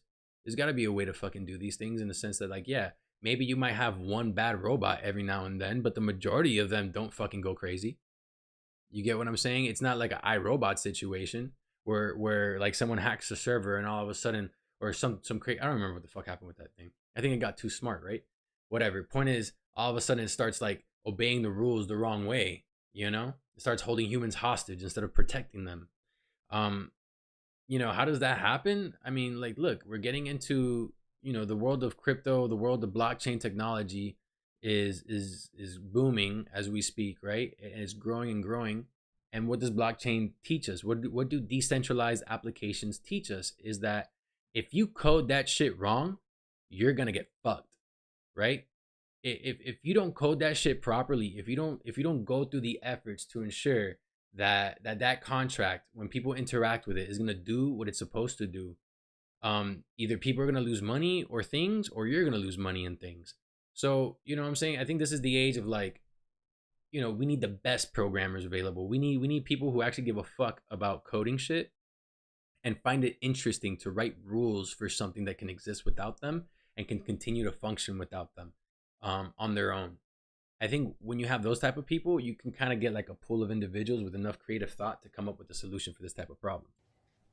I know you had a conversation with the CEO of Google as you were leaving, and the Times said you weren't going to divulge details of that conversation. I'm going to presume you won't divulge them to me either, but I just want to ask you, did that conversation leave you feeling more hopeful or more pessimistic? It actually left me feeling more hopeful. The CEO of Google is very well aware of these things, and Google has actually been very responsible. They had a big lead in this area. In 2017, they developed transformers, which are the basis for a lot of this stuff, and also diffusion models. And they didn't put it out there. But now that Microsoft has put it out there so that people can use it, Google is going to compete with them. Of course, yeah. Now all of a sudden, because these people gave it to the public, oh damn, my bad, bro. I just saw you type in there. What's up, OG? I don't know how to pronounce your name though. I'll try it. Ozan? What's up, man? That's capitalism. You're not going to stop that. What's important is before it gets more intelligent than us, we need to put a lot of work into thinking how we might control it. Okay. Here it's like it's kind of like the way laws work, right? Where something isn't illegal until someone does it and it fucks somebody else over, and they're like, oh, okay, well, we can't allow this to continue happening, so we need to make this illegal, right? I think this is the same situation with that, where it's like you just kind of got to put it out there and wait for someone to do something fucked up and then go after them with the existing laws. You know what I'm saying? Like, because at the end of the day, yeah, maybe our laws don't cover someone misusing AI, but our laws do cover things like privacy. They do cover things like, you know, fucking, I don't know, you know, harming someone in some type of way, whether it's, you know, verbally or physically or emotionally. All these things exist already as laws. So if someone's using this shit to do something fucked up, chances are there's already a US law that like doesn't allow it. Now, of course, there's always the proposition of like, what if there's somewhere else in the world? They could do whatever the fuck they want, right? Because they're not subject to our laws, and that's very true, right? But then you have things like international laws as well. So, you know, a lot of this seems like doomsaying to me. A lot of this to me seems like, let's unencourage the people to play with this, because if we unencourage the people to play with this very dangerous technology, the actual power of the technology and how it gets used will still remain in our hands.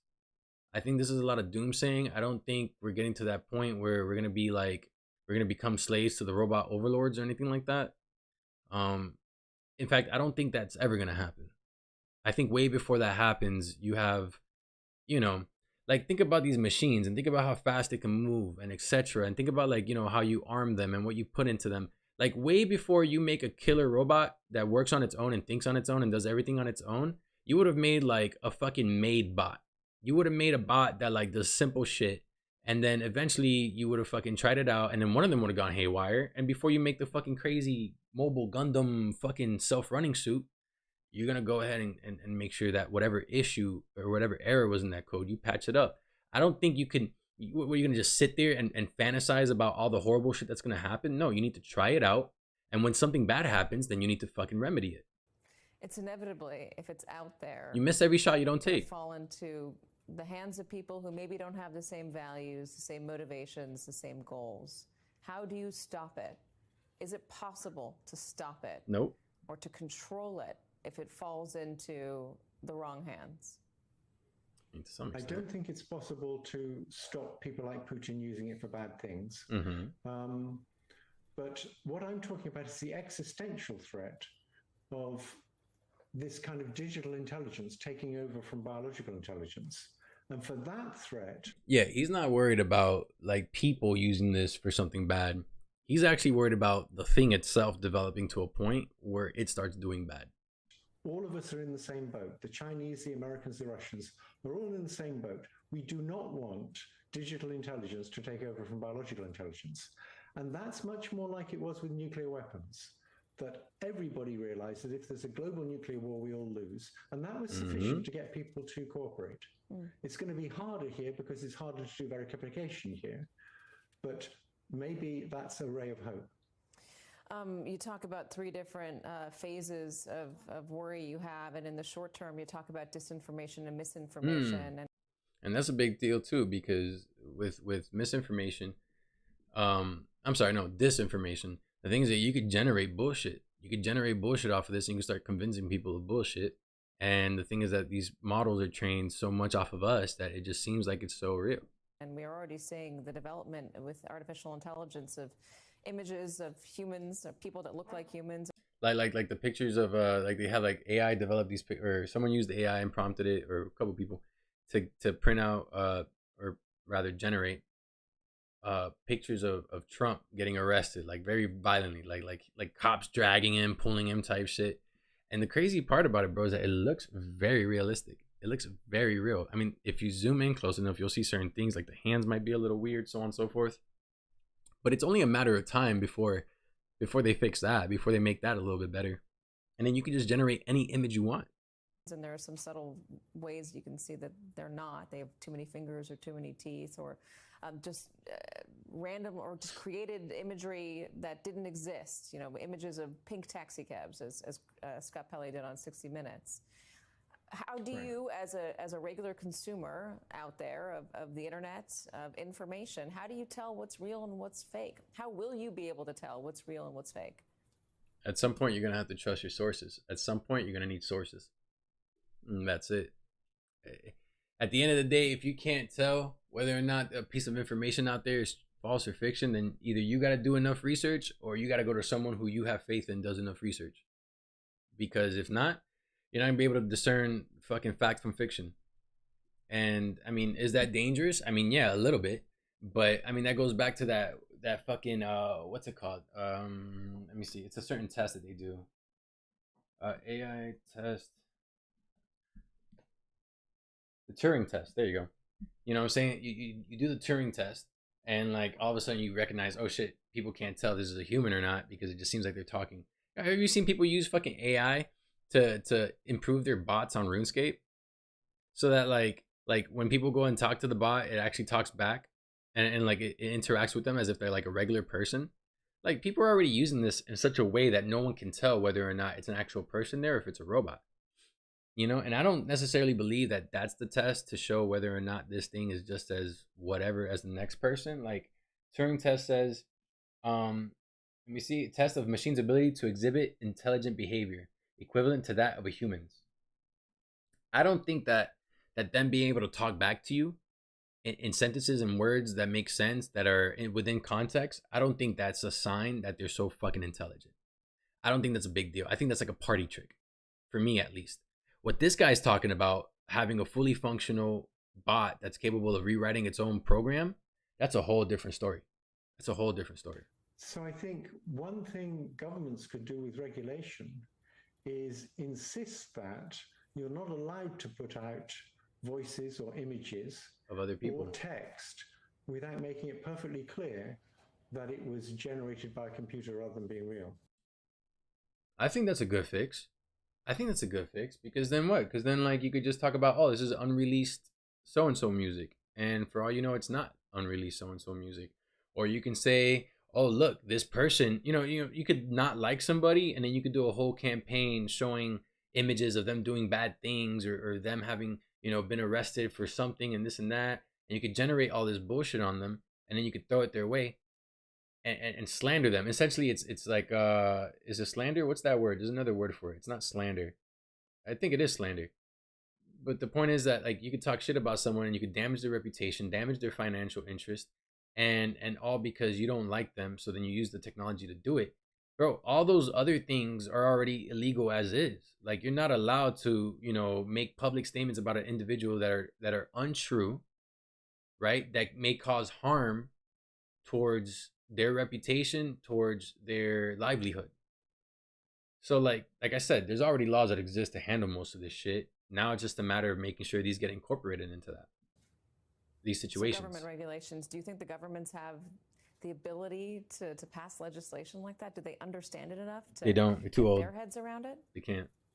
We need more young people. My worry is that the government doesn't even seem to be able to stop giving assault rifles to teenage boys, which seems to me a no-brainer. Yeah. If they can't do that, this is a much more difficult problem, so that worries me. Well, I mean, they'll argue that's the Second Amendment, so it's intractable. Geoffrey Hinton, Dr. Geoffrey Hinton, thank you very much for joining us and for issuing this warning that you have here on the show. We appreciate your time. Thank you for inviting me. So yeah, so even at the end of the day, even if it's not you know, like the point he makes, I mean, I get it. Yeah, the government's already so wrapped up in so much other bullshit that this is just like an extra thing on their plate. And not to mention that this is also such a new technology that it's still kind of hard to understand its implications and what it's capable of. You're not gonna have Congress sitting down talking about AI for like another year or two. Like, you're not gonna have them fucking sit down with like someone from Microsoft who's head of OpenAI, or you're not gonna have or ChatGPT, you know. You're not gonna have someone from Google who's been working on this shit. Like Congress needs to call these people in, because the reality of the matter is that these people are too old to understand what the fuck is going on, right? My guess is that they understand technology to a certain degree, right? I'm not saying that everyone's so far removed, but what I'm saying is the amount of people who are in Congress right now, like fucking working at this, can't be that many. Can't be that many, because they haven't called anybody in yet to testify. They haven't called anybody in to give statements to help them understand one way or another. And this is a very complicated topic, and how these things learn and how their systems work and kind of how they provide you with outputs. So, I mean, man, I really do hope that, you know, we don't have to wait too long for them to try to regulate it in a certain sense. But I do think at the same time that there is a certain level of shit's gonna happen anyways, and at the end of the day, you know, life isn't about falling down, it's about getting back up. So it's gonna fuck up somehow. People are gonna fuck with it so much. Bad things might happen. Bad things are probably gonna be happening. Let's be fucking absolutely realistic here. Bad things are probably gonna happen, right? But aside from all that, besides from all the bad things happening, chances are someone's gonna try to fix them. No one's just gonna let them exist. No one's just gonna let this bullshit run and let people get away with anything that they're doing that doesn't fucking work, that doesn't help the majority of people out, right? The only thing that is certain is that bad people will not stop or slow down developing AI for their malevolent purposes. We better step up and win. Amen. Man, him stepping away should indicate to everyone that there's something in the background worth worrying about. He's most likely bound by any NDAs out the wazoo. 100%, I agree with both of these right here. That being said, maybe Google does have something that can think for itself. Maybe Google has already developed something and has it in some form of controlled environment somehow, right? That doesn't allow it to like leak out itself, right? Doesn't, you know, maybe they have already created something that can think for itself, right? That can answer questions, that can rewrite its own code. Maybe they're already there. Maybe what I'm talking about exists. But if it does, then y'all better keep playing with that shit till y'all figure out how to turn it off. You know what I'm saying? Y'all better figure out the fucking off switch. That's all I fucking know. Because at the end of the day, if I got a fucking robot coming my way and I know that nigga's about to kill me, I'm gonna kill him first. And you say, Goosey, how are you gonna kill a robot? Well, I'll tell you right now, so long as they don't build it too fucking crazy, I'm pretty sure I can get a couple shots in. And I'm pretty sure it's gonna be made out of fucking electricity and all that other bullshit. And it's gonna have metal and all those other parts. You know? Oh, what if they make it bulletproof? Ooh, that's scary, huh? I don't know, bro. Make that shit step in a puddle and stick a wire in it. You know, stick a cord that's connected to the power in it. I don't know what to tell you, though. Electrocute the motherfuckers.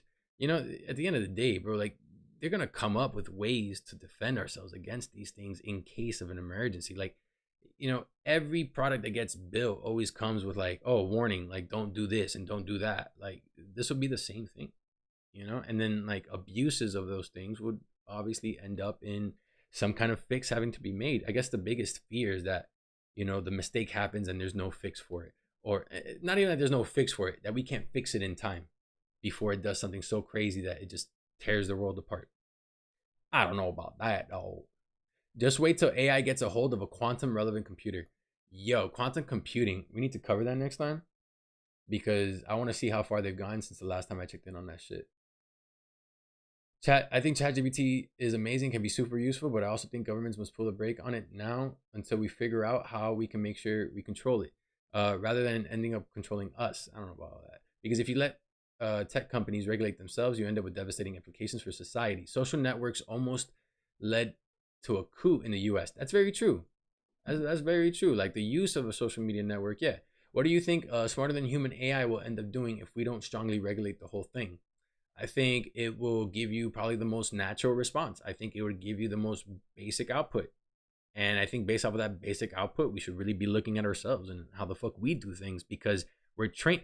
It's not like we're training this thing off of like fucking Mother Nature. It's not like we're like someone's birthing this fucking thing. No, like they're giving it information and they're training it off of it. So at the end of the day, bro, it's just like, what are you training it on? Oh, humans? Well, I mean, are you gonna be surprised when it does something very humanly? I don't know. I don't think AI is that scary, bro. I really don't. I think 5 years, 10 years from now, we're not going to be slaves to the robot overlords. I think 5, 10 years from now, we're going to be perfectly chilling the same way we are right now, and life's just going to be a little bit easier.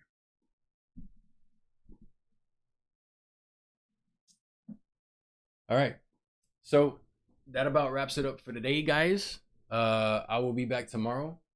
I hope y'all enjoyed the show. I hope y'all had a good time. I hope y'all got something out of this, you know? But yeah, like I said, I'll be back tomorrow. It was a blast chilling with y'all, man. For sure. Love y'all, bro. Thank y'all for coming through. Those from the go.